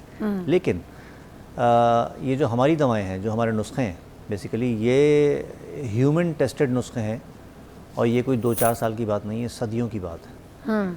यानी आप देख लेते हैं कि भाई किस चीज़ से क्या नुकसान आ रहा है, आ जाना चाहिए था अब तक। तो ये एक ऐसा तरीक़ा इलाज है जो ह्यूमन टेस्टेड है, सदियों पे मुहित है ये। अच्छा। और जैसे मिसाल के तौर पर जवारी जालिनूस है। अब जालिनूस जो है वो किस सन में पैदा हुए, कब उन्होंने ये फिर पढ़ा और फिर उसको ईजाद किया। मुफर्रिश शेखुर रईस है, या और इस तरह के जो कंपाउंड्स हैं ये आज भी उसी अपनी स्ट्रेंथ के साथ जो है वो हमारे यहाँ मतबों में इस्तेमाल हो रहे हैं, अगर सही बने हुए हैं तो। अच्छा, और मुझे ये बताइएगा कि जो जदीद तशख़ीस है, जैसे एक्सरे, ब्लड टेस्ट और ये लेबॉर्ट्री टेस्ट वगैरह जो होते हैं, ये हिकमत पर लोगों का भरोसा इस पर क्यों नहीं है? कि इस चीज़ को ज़्यादा नहीं तरजीह देते? नहीं, बिल्कुल नहीं ऐसा, बल्कि हम खुद टेस्ट करा रहे होते हैं। देखिए, जो चीज़ इसमें कोई शक नहीं है कि वो एक पैथी है और बहुत बड़े पैमाने पे पूरी दुनिया में उसका एक इस वक्त वो है। लेकिन ये चीज़ें जो इवैल्यूएट कर रही होती हैं, आपकी बीमारी को समझने में मददगार साबित हो रही होती हैं, उसको उससे मदद लेने में कोई हर्ज नहीं है। और बल्कि मैं तो सैल्यूट करता हूँ इस हवाले से, देखा जाए तो ये जो जिन लोगों ने ये टेस्ट ईजाद किए, ये चीज़ें बताई कि हमारे लिए आसानियाँ हो गई। ठीक है, ये पहले हम बहुत सारी चीज़ें, जैसे कैलकुलेटर नहीं था तो हम वैसे ही दिमाग में जो है वो एक अंदाज़ा लगाते, उसमें चांसेस होते हैं गलती के, लेकिन यहाँ चीज़ें सामने जो है वो फ़ौरन के फ़ौरन आ जाती हैं। टेक्नोलॉजी, हाँ, तो फॉलो और उससे फ़ायदा उठाने में मेरा है। नहीं ख्याल कि कोई हर्ज है। हिकमत की भी काफ़ी दवाइयाँ जो है टेक्नोलॉजी के हिसाब से बनती होंगी, कोई ना कोई ऐसी मशीनरीज जिसमें कोई उनकी माजून बनाना हो, कोई ऐसी चीज़ें करना हो या हाइजीन रखना हो, तो कुछ टेक्नोलॉजी मशीन के साथ बनती है। मैनुअल ग्रेजुलेशन होती थी, आज मशीनें मौजूद हैं। हाँ। मैनुअल टैबलेटिंग होती थी, हाथ से बनाते थे बैठ के, आज जनाब मशीनें मौजूद हैं। देख लें। हाँ। फिर कैप्सूल आया तो मशीनें उसकी बहुत महंगी थी उस वक्त, आज कैप्सूल जब हाथ से भरे जाते थे। हाँ। एक कुछ कंपनीज ऐसी हैं फार्मास्यूटिकल भी जिन्होंने शुरू में जब काम शुरू किया तो इसी तरह करते थे। हाँ। लेकिन आज वो मशीनें मौजूद हैं। तो वक्त के साथ साथ तब्दीली जो है वो ज़िंदगी का नाम है कि आप कैसे अपने आप को जो तकाज़े हैं अच्छे पॉजिटिव उनके साथ ढालते चले जा रहे हैं। अच्छा अमजद साहब, ये जो होता है ना गर्म सर्द, हिकमत में मिजाज होते हैं, खुश्क मिजाज, ठीक है, फिर खुश्क मिजाज का कोई गर्म मिजाज से कोई मसला है, कोई सर्द का किसी से मसला है, तो ये वाली जो चीज़ें हैं आप लोग इससे बीमारी का इलाज निकालते हैं, ठीक है, तशख़ीस करते हैं। तो ये जो एलोपैथी है, ये जो मेडिकल है, वो ये कहती है कि हमारा इससे मिजाज से कोई ताल्लुक़ नहीं है, हम इसको नहीं मानते। इसकी भी ज़रा डेफिनेशन दे दें। वो कहते हैं इसकी कोई तासीर ही नहीं होती है, ठंडी गर्म इनकी कोई चीज़ नहीं होती। तो ये बात सच है या इसमें क्या सदाकत है? बस उसके लिए सिंपल एक लिटमस टेस्ट कर लीजिए। हाँ। कि जब आप शदीद लू चल रही हो तो उस वक्त आप जो है दालचीनी और लौंग का कहवा पीजिए। हाँ। फिर जो आपके साथ होगा आपको अंदाज़ा हो जाएगा कि व्हाट इज़ मिजाज। हाँ। सर्दियाँ हैं, उसमें आप जो है वो दही चावल और ये जो है वो मुसलसल खाइए। ठंडे चावल खा लीजिए, ठंडी दही खा लीजिए। मतलब एक तो इनकी तासीर वैसे ठंडी है, हाँ। ऊपर से ये अपने उसके एतबार से भी ठंडी हो, हाँ। तो वो खा लीजिए तो आपको अंदाज़ा हो जाएगा कि क्या होता है। नहीं सर, ग़िज़ा का तो ताल्लुक होता है आपकी, मैं तो मानती हूँ। बिल्कुल होता है, मैं तो आपके साथ खड़ी हूँ। बिल्कुल। देखिए ना, मानते वो लोग भी हैं। हाँ। देखिए हमारे पास मतलब में जो है ना, सिर्फ यही नहीं है कि कोई और हमारे लोग आ रहे होते हैं, डॉक्टर्स भी आ रहे होते हैं और वो भी चीज़ों को समझ रहे होते हैं। बहुत सारे मामलात हैं जिसमें वहाँ ख़ासतौर पे पेट के बहुत सारे अमराज हैं, ठीक है। लोग थक जाते हैं नींद की दवाएं खा खा के या दर्द की दवाएं खा खा के, और उसके साइड इफ़ेक्ट्स उनके ऊपर आ रहे होते हैं, ठीक है। ये सादी सी चीज़ है जो हम पेन किलर की शक्ल में लेते हैं, इसको कहते हैं NSAIDs, non steroidal anti inflammatory drugs. तो इसका छोटा सा एक तो दर्द इसने ख़त्म कर दिया, उसके लिए भी देते हैं आप खून पतला करने के लिए, लेकिन उसके साथ साथ उसका एक रोल ये भी है कि वो हमारे मैदे में जो एक डिफेंस शील्ड होती है, ये कोटिंग कर रही होती है, उसको जो है प्रोस्टाग्लैंडिन कहते हैं उसको जो है वो डैमेज कर देती है, जिसके नतीजे में तोहफ़तन आपको अल्सर मिल जाता है। अच्छा। Even long term use of ये दवाएं जो हैं वो खून की उल्टियाँ तक करा देती है, ओए होए। तो बंदा वैसे ही हिल जाता है। हाँ। तो ये तो एक मिसाल है, ऐसी बेशुमार चीज़ें हैं जो कि, और एक हमने लास्ट भी डिस्कस किया था कि हम इम्यूनिटी की इन्हांसमेंट जो है ना वो बहुत ज़रूरी है। यानी हमारा जिस्म जो है अल्लाह ताला ने उसके अंदर कुदरती तौर पे एक तबीब बिठाया हुआ है जो चीज़ों को करेक्ट कर रहा होता है, खुद अपना मिजाज चेक कर रहा होता है। नहीं, खुद अपने आप को करेक्शन कर रहा होता है। क्या मतलब? यानी आप जैसे वही कि बुखार की वजह जो है वो उसी तबीब का दिया हुआ तो है, ये जो बुखार हुआ है, वक्ती तौर पे जिस्म में हरारत पैदा होगी, सिस्टम जो है वो एक्टिव होंगे और वो चीज़ को कैप्चर करने की कोशिश करेंगे। हम एंटीबायोटिक्स, एंटी एलर्जीज़ और ये सब चीज़ें खा खा के, पेन किलर्स खा खा के उसको इतना माजूर और मोहताज कर देते हैं कि फिर वो काम के काबिल नहीं रहता। उसको पता है जी अब मैं बीमार हुआ हूँ तो आ जाएगी कोई चीज़, ठीक है। तो इसका बेसिकली हमें आज चूँकि वेस्ट में इसकी बहुत ज़्यादा वो आ गई अवेयरनेस, तो वो देखें ना, ये इसी की चीज़ है ना कि वो एंटीबायोटिक जो बिल्कुल कैंडीज़ की तरह खाई जाती थी अब नहीं खाई जा रही। हर चीज़ का इलाज जो है वो ये था विटामिन्स, अब नहीं है, ठीक है। लिपिड्स यानी सन 70 की दहाई से जो है वो एक बताना शुरू किया कि जी ये जो चिकनाइयाँ हैं, ये जो डेयरी चीज़ प्रोडक्ट्स हैं, ये घी है, ये मक्खन है, ये नुकसानदेह, ठीक है। 2002 में आके एक ब्लास्ट हुआ कि जी नहीं ऐसा नहीं है, ये जो चिकनाइयाँ हैं वो बेसिकली हमारा लीवर जो है वो प्रोड्यूस करता है, उसको रोकना, उसको किसी और अंदाज से मैनेज करना, ये बजाय फ़ायदे के उल्टा नुकसानदेह है। फिर स्टैटिन्स उसके लिए दवाएं आ गई, उसके आप एक पेशेंट है जो 10 साल से स्टैटिन्स खा रहा है, ये वो दवाएं खा रहा है जो लिपिड लोवरिंग है, उसको आप देख के पहचान जाते हैं हमारे पास कि ये स्टैटिन्स खाने वाला मरीज़ है, यानी उसके अंदर इस किस्म की तब्दीलियाँ आ जाती हैं। अच्छा। तो ये सब चीज़ें जो हैं ये सोचने वाली हैं। और फिर मैं कहूँगा कि इससे कतन मैं वो नहीं कह रहा कि जी मुझे कोई इख्तलाफ है, इख्तलाफ नहीं है। आप वक्ती तौर पे कोई चीज़ इस्तेमाल करना चाहते हैं बिल्कुल कीजिए, लेकिन क्लाइंट के तौर पे कि मुझे कब्र तक जाने तक ये चीज़ें अपने इस्तेमाल में रखनी ही रखनी है, ये गलत है। अच्छा, ये जो बुखार होता है तो इसका क्या, जैसे अगर मैं लेटेस्ट रिसर्च बताऊं तो उसमें यह है कि बुखार जो है ना वो थोड़ा रहना चाहिए, अच्छी चीज़ है, वो हमारे इम्यून सिस्टम के लिए भी हेल्प करता है कि वो बाकी जो हमारे अंदर कोई बीमारियां पैदा या जन्म हो रही होती है, कोई इन्फेक्शन हो रहे होते हैं तो उनके साथ वो फाइट करती है। मगर हम क्या करते हैं, जैसे ही हम बुखार होते हैं, हमें कोई फीवर बढ़ जाता है तो हम फ़ौरन पैरासिटामोल की गोलियाँ लेंगे, पैनाडोल लेंगे, तो अपने बुखार को ठंडा करना शुरू कर देते हैं। तो क्या ये नुकसानदेह बुखार को कम करना? एक लिमिट में रहते हुए।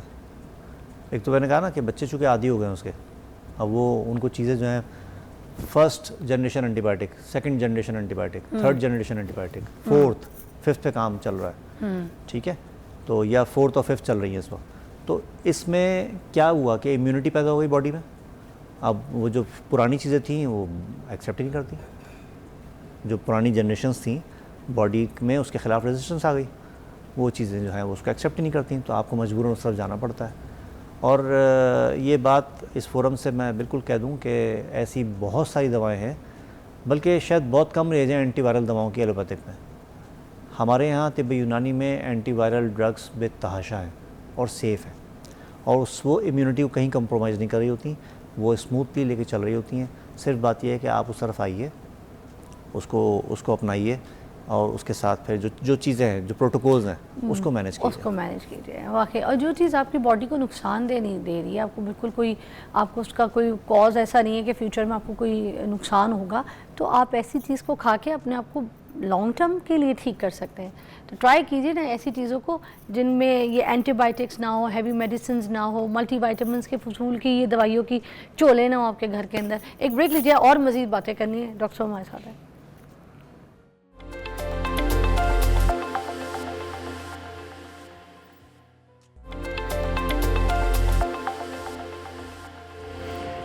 ओके जी, वेलकम बैक। हमारे साथ हकीम अमजद साहब मौजूद हैं। ये बताइएगा, जो नेचुरल एंटीबायोटिक्स होती हैं वो कहाँ से मिलती हैं, वो कैसे खा सकते हैं, वो कौन सी होती हैं? सबसे पहली चीज़ शहद बेहतरीन एंटीबायोटिक है।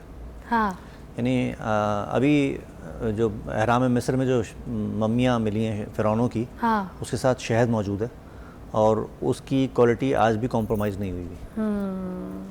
सदियों का किस्सा है शहद ये, ख़राब नहीं होता। आजकल की बात नहीं है। ठीक है, वो शहद ख़राब नहीं हुआ। हाँ ठीक है, तो बेहतरीन एंटीबायोटिक है, मीठा होता है, खुशगवार होता है, शहद होना चाहिए। हाँ। बच्चे जो हैं वो आसानी से खा सकते हैं। उसका इस्तेमाल जो है वो उस तरफ लेके जाइए। सिर्फ हमें कोई चोट लग जाए ना, कोई कट लग जाता था तो अम्मी हीलर उसको है, शहद लगा देती। कमाल हीलर है। वो होठ पे दाना निकलता था ना, स्कूल जाते थे इतना बुरा लगता था, बुखार का जो दाना निकलता, अम्मी कहती थी शहद लगाओ। और स्किन सनबर्न हो जाती थी तो अम्मी कहती थी शहद लगाओ। मैं अम्मी को कहती थी अम्मी शहद ही मिला, वो हर बात पे हमें कहती थी शहद लगाओ शहद लगाओ। कमाल चीज़ है। तो शहद अच्छा होना चाहिए। ये खालिस होना चीनी चाहिए। मिले हुए चीज़ें और ये सब चीज़ें जो हैं ये गड़बड़ है। तो सर इसकी पहचान फिर क्या होगी, हमें कैसे पता चलेगा आम आदमी को शहद का सही? बहुत मुश्किल है। सबसे पहले तो ये कि छत्ता से रिलेटेड हो वो मिल जाए, गाँव कोई वगैरह में जो गाँव- रूरल एरियाज गाँव में वगैरह छत्ते से होता है। मिल जाए, कोई निकलवा दे सामने। बिल्कुल वो निकलवा दें। फिर हमारे यहाँ आजकल जैसे ये फार्मिंग वाला सिलसिला है। फार्मिंग में क्या होता है, चीनी शीला बिछा दिया, हाँ वो मक्खियों ने लिया और जनाब वो जाके उसका शहद बना दिया। अच्छा, लेती वो भी मक्खी है मगर वो फार्मिंग हाँ, वाला है। लेकिन वो तो चीनी हुई ना। हाँ चीनी को तो लेती बात ये कि जा जाके मीलों का सफ़र, उन मक्खियों का फूलों में से डिफरेंट डिफरेंट वो शहद वो लेना, उसका अर्क, फिर उसका प्रोसेस और फिर शहद बनना, उसकी तो फिर क्वालिटी कुछ और होती है। क्या बात है वाकई, है ना। अच्छा आज अच्छा, के पे दौर यखनी, में है? दूसरी चीज़ रह गई यखनी। हकीम हाँ देसी मुर्गी की यखनी, बकरे की के गोश्त की यखनी, ये बहुत अच्छा हमारी इम्यूनिटी को इन्हांस करने के लिए बहुत अच्छा रोल प्ले करती है। जब भी बुखार हो, जो मौसम में मौजूद सब्जियां मौजूद हैं उस वक्त वो, और साथ में गोश्त, हरा मसाला, गरम मसाला। सर गोश्त कहाँ का, गर्दन का बकरे के या फिर? गर्दन बहुत अच्छा है तो वो भी हो सकता है, कोई और पार्ट आप लेना चाहें वो भी ले सकते हैं। देसी मुर्गी आप ले सकते हैं, फिर साथ में उसके हरा मसाला भी हो, गरम मसाला भी हो, मौसम में मौजूद सब्जियां भी हों। तो इससे क्या होता है, आपकी इम्यूनिटी जो है वो इन्हांस होती है। अच्छा, और ये जो दलिया। हल्दी और ये जो अजवाइन होती है इसमें भी है ना कि इसमें बड़ा हिफाजत होती है बुखार की?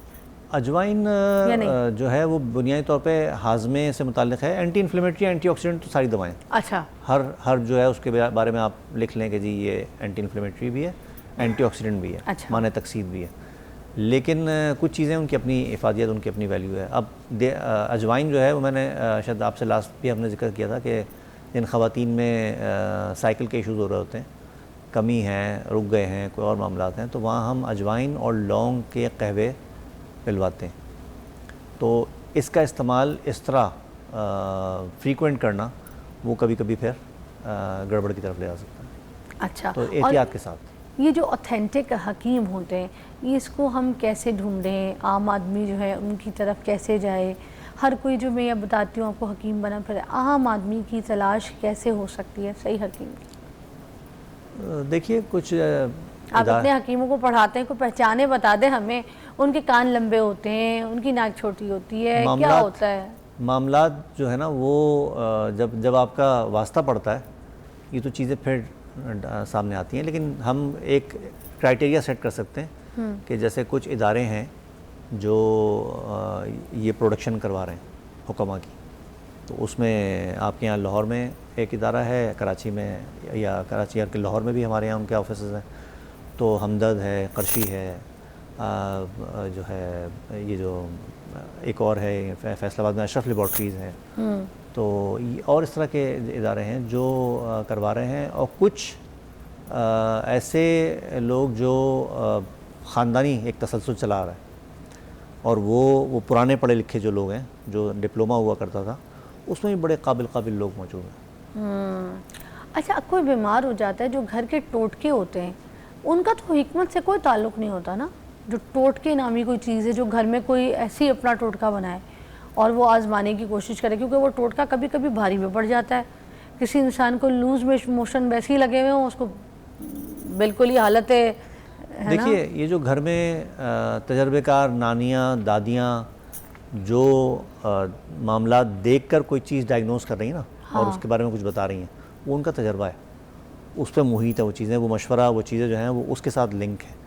लेकिन ये जो है कि मैंने कोई सोशल मीडिया खोला और फ़लानी चीज़ सुन ली, फ़लानी चीज़ सुन ली। ये कोविड के सना के पत्ते जो हैं वो पता नहीं कितने रुपए, सैकड़ों रुपए किलो पे पहुंच गए। वो सना मक्की का पत्ता कुछ नहीं करता था ना। हंजल जो है वो एक एक फ्रूट जो ऐसे हमारे यहाँ ऐसे बिखरा हुआ होता है, कोई पूछता भी नहीं उसको, एक एक फ्रूट जो है वो 500-500 रुपए का मिलने लगा कराची सर में। प्याज महंगे हो गए थे, सिर्फ इस भूल गए आप? एक इस वजह से। प्याज को भी तो कोरोना के लिए बड़ा अच्छा इस्तेमाल किया गया। बिल्कुल, प्याज इतना महंगा हो गया था, प्याज, सोने के कलौंजी दाम। और बहुत सारी चीज़ें। तो ये वाले जो मामला थे ये गड़बड़ है।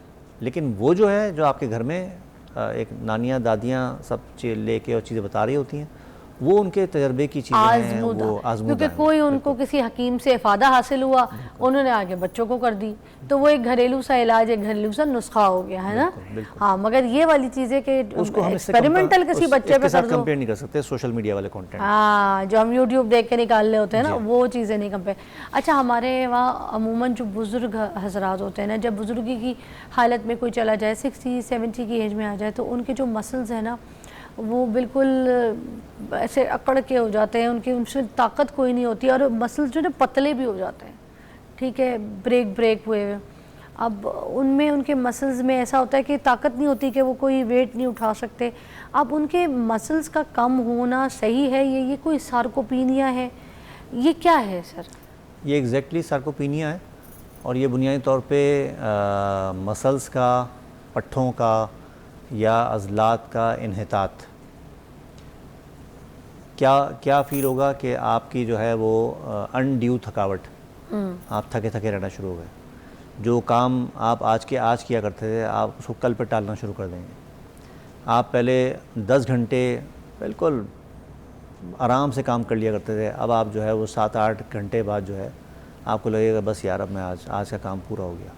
ये निशानियाँ हैं। आपकी स्पीड जो थी चलने की उसमें कहीं झोल आना शुरू हो जाएगा, यानी आप उसमें कमी हो जाएगी। आपकी ग्रिप, आपकी पकड़ जो है, कोई ढक्कन खोलना है किसी चीज़ का, कोई और चीज़ करनी है, बच्चे आपको देते हैं जी खोल दीजिए, वहाँ आपको लगेगा कि यार ये मुझसे नहीं खुल रहा, जो पहले खुल जाया करता था आराम से, ठीक है। इसी तरह जो है वो साइज़ ऑफ मसल्स का कम हो जाना, मसल्स कम हो जाते हैं ना? मसल्स जो है वो कम हो, यानी वेस्टिंग ऑफ मसल शुरू हो जाती है। ये उसकी एक निशानी है कि ये आना शुरू हो जाता है। एजिंग एक बहुत बड़ा फैक्टर है वक्त के साथ साथ। लेकिन एक देखिए एक अजीब बात अच्छा फिर बात हम जो देख रहे होते हैं ना वो क्या होता है जी, मसल मास, मसल स्ट्रेंथ और मसल पावर, ये 3 चीज़ें हम देख रहे होते हैं। इस हवाले से जो हम बात कर रहे हैं जी 50s, 60s, 70s की, इसमें एक मैंने रिसर्च अभी देखी, और ये रिसर्च जो है एक तवील रिसर्च के बाद जो है ये नतीजा अख़ज़ किया गया कि अगर हम अलर्ट ना हो तो 25 साल की उम्र से, 25-30 साल की उम्र से सालाना 1% मसल मास डिक्लाइन शुरू हो जाता है। अच्छा, ठीक है। उससे भी ज़्यादा ख़तरनाक बात, इस 1% के साथ साथ मसल स्ट्रेंथ जो है वो सालाना 3% डिक्लाइन का शिकार होना शुरू हो जाती है। और इससे भी ज़्यादा ख़तरनाक बात यह है कि इस मसल मास और मसल स्ट्रेंथ के डिक्लाइन के साथ 1% और 3% मसल पावर जो है वो 8% नोट की गई है कि उसका ज़वाल जो है वो शुरू हो जाता है। ये इतनी ख़तरनाक बात है कि अगर हम 25 साल की उम्र से अपने आप को इंगेज नहीं करेंगे मसल बिल्डिंग में, हमारी ग़िज़ाएँ उस तरह की नहीं होंगी, हम बैठे में हमने 8-8 घंटे 10-10 घंटे बैठ के काम कर रहे हैं, खाना खाया सो गए, ठीक है, कोई फ़िज़िकल एक्टिविटी नहीं है, कुछ और चीज़ें नहीं हैं, तो ये फिर आहिस्ता आपको पता भी नहीं चलेगा कि आप जो है वो कैसे। और फिर ऐसा आदमी जो है यूँ समझ लें कि आप अपनी शायद सांसें तो पूरी करेंगे, लेकिन वो फिर एक ऐसी मजबूर और लाचार और एक ऐसे आदमी की सांसें होंगी कि शायद आपको खुद अपने ऊपर तरस आएगा। सर एक ब्रेक लेंगे, ब्रेक के बाद आपको दोबारा ज्वाइन करेंगे। हमारे साथ हकीम अमजद साहब मौजूद हैं और आपके लिए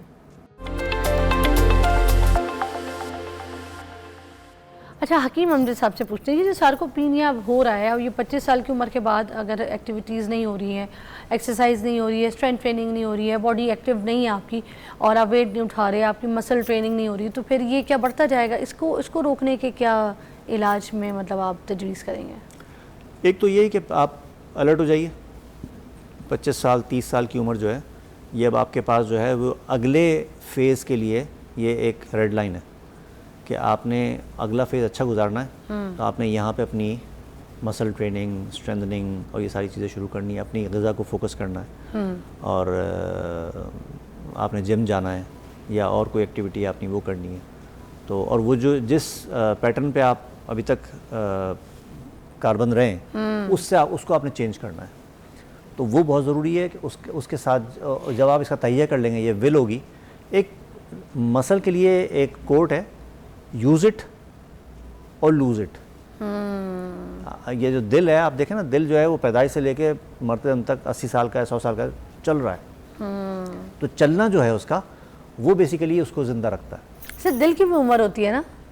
हाँ, जितनी आप जैसे एज हमारी होती है वैसे दिल की भी एज होती है ना? यही होती है, एज होती है। वो हम उसको ख़राब कर लेते हैं अपनी, तो वो ऊपर वाली एज में चला जाता है। इस वाली एक्टिविटी से जो हमने सार्कोपीनिया डिस्कस किया, तो वो तो इंसान जितने साल का हो उसके दिल की एज भी उतनी होनी चाहिए। बिल्कुल। हम ब्लड प्रेशर का शिकार रहते हैं, उसके नतीजे में हमारा अच्छा, अब ये जो हर लोग जाके वेट ही उठाए जा रहे हैं, वजन ही उठाए जा रहे हैं जिम में जाके, ठीक है, बॉडी बनाए जा रहे हैं, आपको पता है, तो क्या ये इसका इलाज है सही प्रॉपर ये सार्कोपीनिया का? देखिए, हम बहुत ज़्यादा शायद ये जो मुख्तलिफ़ किस्म के कमर्शियल एक्टिविटीज़ होती हैं उसमें हमारा फोकस ज़्यादा हो गया। ठीक है, हम कहेंगे या जिम नहीं जा पा रहे ना तो कुछ नहीं करेंगे। ज़मीन पर बैठ कर सहन की, टेरेस की झाड़ू देना, मैं तो ख़वातीन की बात करूँ, मर्द कर लेते हैं, झाड़ू देना सार्कोपीनिया का इलाज हो सकता है। वाह, घरेलू और कितना अच्छा इलाज है। ठीक है, किसी पोछा लगाना, टाकी लगाना, हाँ। सार्कोपीनिया का इलाज हो सकता है। यानी आप उसमें अपने आप को ये आप मतलब मूवमेंट हो रही है आपकी, और साथ साथ ये सार्कोपीनिया तो है ही, ये कब्ज़ का बड़ा अच्छा इलाज है। यानी आपकी जो मूवमेंट है, जो आप बैठ के चल रहे हैं, ये एक कमाल किस्म की एक्सरसाइज है जिसको हमने छोड़ दिया। हमने वो लकड़ी वाले वो ले लिए, चलें वो भी सही है कि मसल्स तो कम से कम होते हैं, लेकिन ये जो मूवमेंट है, कमर, आपका पेल्विक फ्लोर, आपकी टांगें, आपका ये जो आपको पता है, ये जो हमारी ये जो ये जो पिंडलियाँ हैं, हाँ, ये सेकंड हार्ट कहलाती हैं। इसके अंदर भी वेल्व्स होते हैं। ठीक है, जितने ये स्ट्रांग होंगे उतना खून अच्छे अंदाज में जो आगे आए वो वापस जाएगा। अच्छा, हमने ना ये जो पहले हम एक होता था ना जिसे WC कहते हैं, तो अब वो WC सबके घरों से निकल गया है क्योंकि अब मॉडर्न घर हैं, लग्जरी घर हैं, स्पेनिश हाउसेस बने हुए होते हैं, तो अब वो कमोड आ गया। तो ये जो कुछ लोग कहते हैं ना कि ये जो WC होता था जिस पे आप बैठते हैं, ठीक है, तो वो बैठ के सही तरीके से आपका पेट साफ़ होता है, ठीक है। अब ये जो आप कमोड पे आप लोग बैठते हैं, इससे पेट सही साफ़ नहीं होता, तो इसमें क्या वाकई फ़र्क है? ये तो आज दुनिया मान रही है। जापान में इसमें बहुत तहकीक हुई, बल्कि उनके यहाँ कमोड अब इस तरह के आ गए कि इसमें उन्होंने जो है टांग, जो पैर है उसका जो वो है वो ऊपर उठा दिया। यानी आपकी जो घुटने हैं वो आपके पेट के करीब तर हो रहे हैं। तो ये तो पेट का दबना ज़रूरी है। पेट का दबना ज़रूरी है, फिर उस अंदाज में बैठना, स्टांस लेना, ताकि वो जो आखिरी आंत का हिस्सा है, जो क्वेश्चन मार्क की एक शक्ल होती है, वो स्ट्रेट हो जाए और जो कुछ उसमें मौजूद है वो इजीली पास आउट हो जाए। ये एक बहुत इंपॉर्टेंट चीज़ है। तो और फिर प्लस आप जब बैठते हैं इस तरह, जैसे आप नमाज पढ़ते हैं, वो सजदा करते हैं, तहियात में बैठते हैं, इसी तरह इसमें भी ये वाली आपकी एक पता है हर किसी के साथ ये मामला लगा हुआ है, तो उसमें 5 मिनट, 7 मिनट, 10 मिनट, 15 मिनट इस तरह बैठना आपके घुटनों के लिए बहुत इंपॉर्टेंट है। फिर वहीं से उठना इतनी देर बैठ के, ठीक है, तो ये अगर आपको लगे कि अब इसमें प्रॉब्लम शुरू हो गई है, अब बैठ के उठा नहीं जाता, चलो भाई अब कमोड यूज़ करो, तो sarcopenia is going to start. Okay, देखें ना कैसे कैसे निशानियाँ। और आप देख लें नानियाँ दादियाँ हमारी जो हैं, हाँ, वो तो बैठती थी, वो तो बल्कि आज भी घरों में लड़ाइयाँ करती हैं कि ये क्या लगवा दिया कुर्सी पे बैठ के, क्या तुम लोग पागल हो, ये क्या कुर्सी लगवा दी, ये करो, ये क्या हमारे तो वो, तो ये सेहत की एक जो है ना निशानियाँ थी जो लोगों के घरों में थे, अब वो बंद हो गए। बिल्कुल। एक नानियों दादियों पे मुझे याद आ जाता है अक्सर, मैं इसको अगर आपके पास टाइम है तो मैं थोड़ा सा डिस्कस कर लूँ कि हमारे यहाँ बड़े सग़ीर में बहुत सारी खूबसूरत सी रिवायात हैं। हाँ। उसमें एक है पानदान। हाँ, ठीक है, हाँ, सबके घर में होता था। 40, 45, 55 की खातून हुई और उसके अंदर एक क्रेविंग पैदा होती है कि मैं पान खाऊं। हाँ, क्यों? ठीक है ना, आपको पता है पान जो है, ये जो पान का पत्ता है, हाँ, ये कार्डियो टॉनिक है, ये हाजिम है, बहुत अच्छा हाजमा करता है। अच्छा, पान का पत्ता। बलगम के जो अमराज होते हैं, हाँ, उसमें इसका बड़ा क्लासिकल रोल है। वाह। चूना हाँ कैल्शियम की सस्ती तरीन सोर्स। हाँ जो ख़वातीन अब मेनोपॉज में जा रही हैं, चली गई हैं, उनके अंदर कैल्शियम एब्जॉर्प्शन जो है वो पहले के मुकाबले में काफ़ी हद तक कम हो जाती है। हाँ अब आपको नीड है कैल्शियम की, हाँ तो ये अर्ज थी जो पैदा हुई। वाह तो चूना जो है वो सस्ती तरीन सोर्स है। हमारे यहाँ तो तिब्बी यूनानी में कैल्शियम की बहुत सारी सोर्सेज हैं। मरवारी मोती भी यूज़ होता है, जी मरजान, ये जो पर्ल होता मरजान है वो भी, भी यूज़ हाँ। होता है, मूंगा और बहुत सारी चीज़ें, लेकिन ये उसमें मौजूद है। प्लस कत्था, कथा भी कत्था जो है ये हमारे यहाँ दवाओं में, नुस्खों में यूज़ होता है। हाँ मुसफ़ी खून प्रॉपर्टीज़ रखता है, अच्छा यानी खून साफ़ करने वाली। हाँ। ठीक है, ये ऐसी चीज़ है जो आप ये सिर्फ आप इस पर कॉम्बिनेशन पे ज़रा सा ध्यान अब दीजिए। इसमें मुलेठी भी डलती है, ठीक है, मुलेठी वो तो वैसे डलवाते हैं खांसी के मजे लिए। का लगता है। अच्छा लेकिन मैं मुझे तो टेस्ट भी अच्छा लगता है उससे मुलेठी की, बिल्कुल मीठा खुशबू होता भी। है, हाँ मीठा होता है, चीनी से कोई 300 गुना ज़्यादा मीठी होती है ये हाँ मुलेठी मुलेठी जो है। हाँ तो उसमें पान, हाँ फिर चूना, फिर कत्था, हाँ आई छालिया के ऊपर। हाँ। छालिया जो है वो यूट्राइन टॉनिक है। यूट्राइन आपको टॉनिक पता है? कैसे? यानी ये जो फीमेल जो ऑर्गन है, हाँ जो जिसमें जन्म होता है एक बच्चे का, बच्चेदानी और है। size अच्छा होती अच्छा है, अच्छा अच्छा। उसके लिए वो टॉनिक का काम करता है। ओ साथ साथ ये जो है जो कॉग्निटिव बिहेवियर है हमारा, उसको मैनेज करता है। अच्छा, हमें तो छालियाँ के बारे में ये बताया गया कि इसको इस्तेमाल करने से कैंसर पैदा लड़कियों हो को सकता है। कैंसर और दूसरा लिकोरिया का भी बहुत ज्यादा बोला जाता नहीं, है। वो नहीं है, ऐसा वो नहीं है। छालिया लेकिन से। ये जो चीज़ है, मैंने वही कहा ना कि झूठ देखिए, बकवास करके तो देखिए, चीजों से हमें दूर कर देते हैं। नहीं अच्छा। ये बात नहीं है, वो नुकसानदेह है। हाँ बात ये है कि मुझे आपने कहा कि ये एंटीबायोटिक ले लो या ये पेन किलर ले लो और इसको जो है रोज़ाना 6-6 घंटे के वक्फे से खाना। मैंने उस बात को इग्नोर किया और मैंने जो है वो हर 6 घंटे बाद जो है बजाय एक खाने के या जो 2 पर्चे खाने में के, लिख दिया। हाँ हाँ मैंने जो है 6 खानी शुरू कर दी। हाँ तो मैं फ़ायदा करूँगा, नुकसान करूँगा, ज्यादा। ऐसे ही मसला इसका भी है। अच्छा तो आप एक लिमिटेड चीज़ लीजिए, Limited, अच्छा। छोटा सा पान का पत्ता हो, उस पर थोड़ा सा चूना हो, थोड़ा सा, यानी वो एक खाने के बाद की एक रूटीन और थी। देखिए, आपने चूने के बारे में बताया कि सोर्स ऑफ कैल्शियम है, और हमें कहा जाता है ज़ुबान कट जाएगी, खाना अच्छा नहीं लगेगा, जायका सही नहीं लगेगा। जो ये जो कत्था है, हाँ। इसका मुसले है चूना, इसकी इस्लाह कर रहा होता है। इसलिए चूना कत्था अच्छा, था। अब एक चीज़ और रह गई जो बहुत ही ज़्यादा कंट्रोवर्शियल है, वो है तंबाकू। हाँ हाँ, नहीं सर, मैंने राजा जानी खाई हुई है। नहीं, वो मैं तो खाई हुई है। प्रमोशन नहीं करी, वो मगर तो आपने मज़े के लिए खाई ना। हाँ, लेकिन एक बार वो तंबाकू झटका लिया था उसका, बड़ा मजे का, अम्मी की। हमारे उसमें यहाँ से। तिब्ब यूनानी में तंबाकू का मंजन बनता है। ये मसूड़ों की हेल्थ के लिए, मसूड़ों की स्ट्रेंथ के लिए ये कमाल चीज़ है। वाह। यानी हिल रहे दांत शुरू हो जाएं हाँ। तो आप इसका इस्तेमाल कीजिए। हाँ। एक ये है, एक सुनून पोस्ट मुगीला है। हाँ तो सुनून कहते हैं मंजन को। अच्छा। सुनून पोस्ट मुगीला यानी ये जो कीकर की छाल होती है, हाँ ये उससे बनता है। और सुनून तंबाकू ये टोबैको से बनता है। सर, एक बार मैंने खा तो लिया ये था। बहुत कंट्रोवर्शियल चीज़ है, लेकिन इसको लिमिटेड रखना, इसको इस दाल के साथ यूज़ करना वो बहुत ज़रूरी है अगर इसके बहुत फ़ायदे ज़रूरी। लेने हैं, वरना नुकसान है। सर, मैंने तो ये तंबाकू वाला एक अम्मी का चुपके से पान खा लिया था। मेरी अम्मी खुद अपनी अम्मी का खाती होती थी, इतनी कोई शौकीन तो थी नहीं, मगर खैर खाला अम्मी के डब्बे पड़े होते थे तो मैंने अम्मी का खा लिया। तो आप यकीन करें, मुझे ना, मैं अब खाया भी छुप के, तो मैं ना बार बार जाके अपने भाई बहनों को बोली, मुझे लग रहा है मुझे दिल का कोई मर्ज हो गया है, मुझे लग गया मैं मरने वाली हूँ। दिल, आपको पता है, ऐसे ऐसे ऐसे पंप होता है। तो वो तो छुप के किसी के पान से तंबाकू न डाल के खाइएगा पानी में, बाकी छालियाँ वालियाँ खा लिया करें।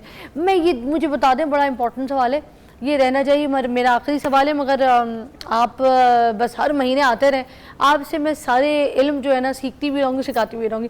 ये जो ऊँटनी वाला दूध है, इसका क्या सीन है? इसके बारे में आजकल बहुत ज़्यादा सोशल मीडिया पे देखने को मिल रहा है कि इसको पिएं, इससे फ़ायदा हासिल करें, ऊँटनी का दूध है, it's very good for human body, is that? अच्छा, इसको यहाँ से शुरू करें हम, अगर कि कुरान शरीफ में आता है, अफला यंजुरूना इलल इबली कैफ़ा खुलिक़त, क्या तुम गौर नहीं करते कि हमने कैसा, इसको इबल कहते हैं ऊँट को। अच्छा अच्छा, कैसे इबल कहते हैं। कैसे तख्लीक किया। अच्छा इबल। अच्छा अफला यंजुरूना इलल इबली कैफ़ा खुलिक़त, तो अच्छा। उसकी जो मिसाल जो है वो अल्लाह ताला कुरान शरीफ में दे रहे हैं। अच्छा, इसका मतलब ये हुआ कि हमने क्या क्या चीज़ों का तर्जुमा क्या है? हमने तख्लीक इसको की। कैसे तख्लीक किया, तख्लीक की, ऊँट अच्छा, को। ऊँट के बारे में ताला कह रहे हैं कि तुम गौर नहीं करते कि हमने इसको कैसे तख्लीक किया। अच्छा ठीक। ठीक है, तो उसकी इफादियत तो यहाँ पर मुसल्लम हो गई। ओके। ठीक है, अब आ जाइए जनाब, ये जो एक हम, जैसे हम मुसलमान हैं, हमारे यहाँ कुछ चीज़ें हराम हैं, हाँ ऐसे यहूदी जो हैं, इसराइली जो हैं यहूदी, इनके यहाँ ऊँट का गोश्त और ऊँट का दूध दोनों हराम है। रियली? जी हाँ, क्योंकि ये हज़रत ग़ालिबन दाऊद अलैहिस्सलाम थे, या मुझे एग्जैक्ट नाम याद नहीं है, उन्होंने किसी चीज़ के लिए एक कसम खा ली थी कि मैं इसको इस्तेमाल नहीं करूँगा, या कोई उन्होंने ऐसे मन्नत मानना जैसे कहते हैं, ऐसा कुछ सिलसिला है। अच्छा। मुझे एग्जैक्ट क्लियर नहीं है। ठीक है। तो उसकी बेस पर इनके यहाँ ये दोनों चीज़ें जो हैं ये हराम है। लेकिन इस वक्त सबसे ज़्यादा जो काम हो रहा है वो इन्हीं लोगों के यहाँ हो रहा है। अच्छा। ठीक है। फिर और इसकी तमाम चीज़ें, यानी इसका जो आप देखेंगे अक्सर आ रही होती हैं कि इसका खून जो है वो दर्द करते हुए जोड़ों पे मला जाता है, ऊँट का जब वो कटता है। हाँ। फ्रेश हाँ। तो उसमें आराम देता है। इसकी हड्डी के बारे में कहते हैं, मुझे नहीं पता सही है या गलत है, लेकिन ये एक वो है कि इसको आप दबा दें तो वहाँ दीमक पैदा नहीं होती। अच्छा। इसका दूध जो है बेसिकली वो एक कमाल तरह की चीज़ है। वो एक तो ये है कि वो जमता नहीं है, जमने से मुराद ये कि उसकी दही नहीं बन सकती। अच्छा। क्योंकि ये थोड़ा सा असासी नेचर का होता है, असासी नेचर क्या? यानी पतला? अल्कलाइन इन नेचर होता है। अच्छा। होता वो भी है, लेकिन वो दूध जो है, और फिर ये चूँकि इसके अंदर इम्यूनिटी और रेजिस्टेंस बहुत ज़्यादा होती है, तो ये बहुत आसानी के साथ जो है मैदे में से बहुत तेज़ी के साथ आगे बढ़ जाता है। अच्छा। और इंसुलिन अगर बाय माउथ ली जाए तो वो तबाह हो जाती है। तो इसके अंदर जो है वो गाय के मुकाबले में कई गुना ज़्यादा इंसुलिन मौजूद है, जो कि आसानी के साथ हमारे मैदे से हमारी आंतों में जाकर जज्ब हो जाती है। वाह। तो जो ये डायबिटिक पेशेंट्स के लिए जो है वो कमाल चीज़ है। अच्छा, एक चीज़ और बात यह है कि कौन से ऊँटनी का दूध जो है वो इस्तेमाल करना चाहिए। ये हमारे यहाँ जो ऊँटनियाँ लेके घूम रहे हैं वो केमिकल वाले चारे खा रही हैं, वो बेचारी कचरा खा रही हैं। हाँ। तो असल में जो ऊँट कटारा खाता है, सहरा में घूमता है, मुशक्क़त करता है, मेहनत करता है, अपनी अल्लाह ताला ने जो चीज़ें उसको दी हुई हैं वो खाता है, वो जो ऊँटनियाँ हैं उनका दूध जो है वो असल में फ़ायदेमंद है।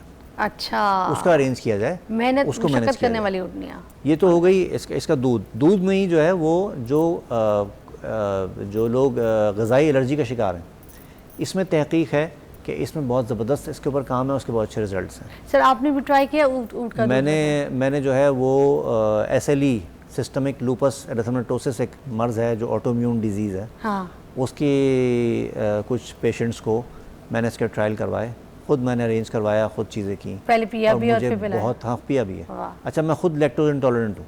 ओके। लेकिन मुझे ऊँटनी के दूध से कोई ऐसा इशू नहीं हुआ जो मुझे आम दूध से होता है। अच्छा। तो और ये भी एक इसका बेनिफिट है ये भी, हाँ, कि जो लैक्टोज इंटॉलरेंट है वो ये इसको पी आसानी से इस्तेमाल कर सकते वाह। हैं। एक चीज़ और जो बहुत कमाल की है वो ये है कि इसके दूध में जो एंटीबॉडीज़ होती हैं उनका साइज़ बहुत छोटा होता है, तो वो ईज़िली बनिस्बत दूसरी चीज़ों के बहुत आसानी के साथ ट्यूमर्स के अंदर, चाहे वो बिनाइन हो चाहे वो कैंसर के हों, असल तो परेशानी वही होती है, कैंसर के हों, उसको ईज़िली वो डैमेज कर सकते हैं, वाह। उसके अंदर पेनिट्रेट करके उसको डैमेज कर सकते हैं। इसमें बहुत ज़्यादा काम हो रहा है। अच्छा। फिर ये जो बच्चे हमारे ऑटिस्टिक बच्चे जो होते हैं, हाँ। जो जहनी बीमारी है, इसका जो शिकार बच्चे होते हैं, इनमें ऊँटनी का दूध जो है वो बनिस्बत दूसरे दूध जो है उनके बंद कर देने चाहिए और उसको इस पर लेकर आना चाहिए, क्योंकि ये जो इसकी कैसीन होती है ना, ये किसी ख़राबी की वजह से एक ऐसे अमाइनो एसिड में कन्वर्ट नहीं हो पाती। हाँ। और एक ऐसे केमिकल में कन्वर्ट हो जाती है जो कि हीरोइन से मिलता जुलता है। वाह। तो वहाँ बच्चे में रिपीटेशन और इस तरह की चीज़ें, ये तहकीक है, ये रिसर्च पेपर्स हैं जो मैं आपको बता रहा हूँ, ये मेरी अपनी कोई वो नहीं है। ठीक है। तो इस तरह की चीज़ें, तो उन बच्चों के लिए भी इसमें फ़ायदे देखने को मिले हैं। अच्छा। इसमें वो जो है फौलाद आयरन, ये बहुत बड़ी मकदार में होता है। तो कुछ लोगों को सिर्फ ये पिलाकर और उनका जनाब जो एनीमिया की शिकार थी ख़वातीन, उनको पिलाया गया तो वो जनाब बेहतर हो गए। क्या बात बेहतर हो गए, उनका वो जो HB है वो अप टू द मार्क पहुँच गया। सर क्या बात। तो ये बेशुमार फ़ायदे हैं सर इसके मुझे अगर हम बताएं, देखें ऊँट तो। की यखनी पी आपने कभी?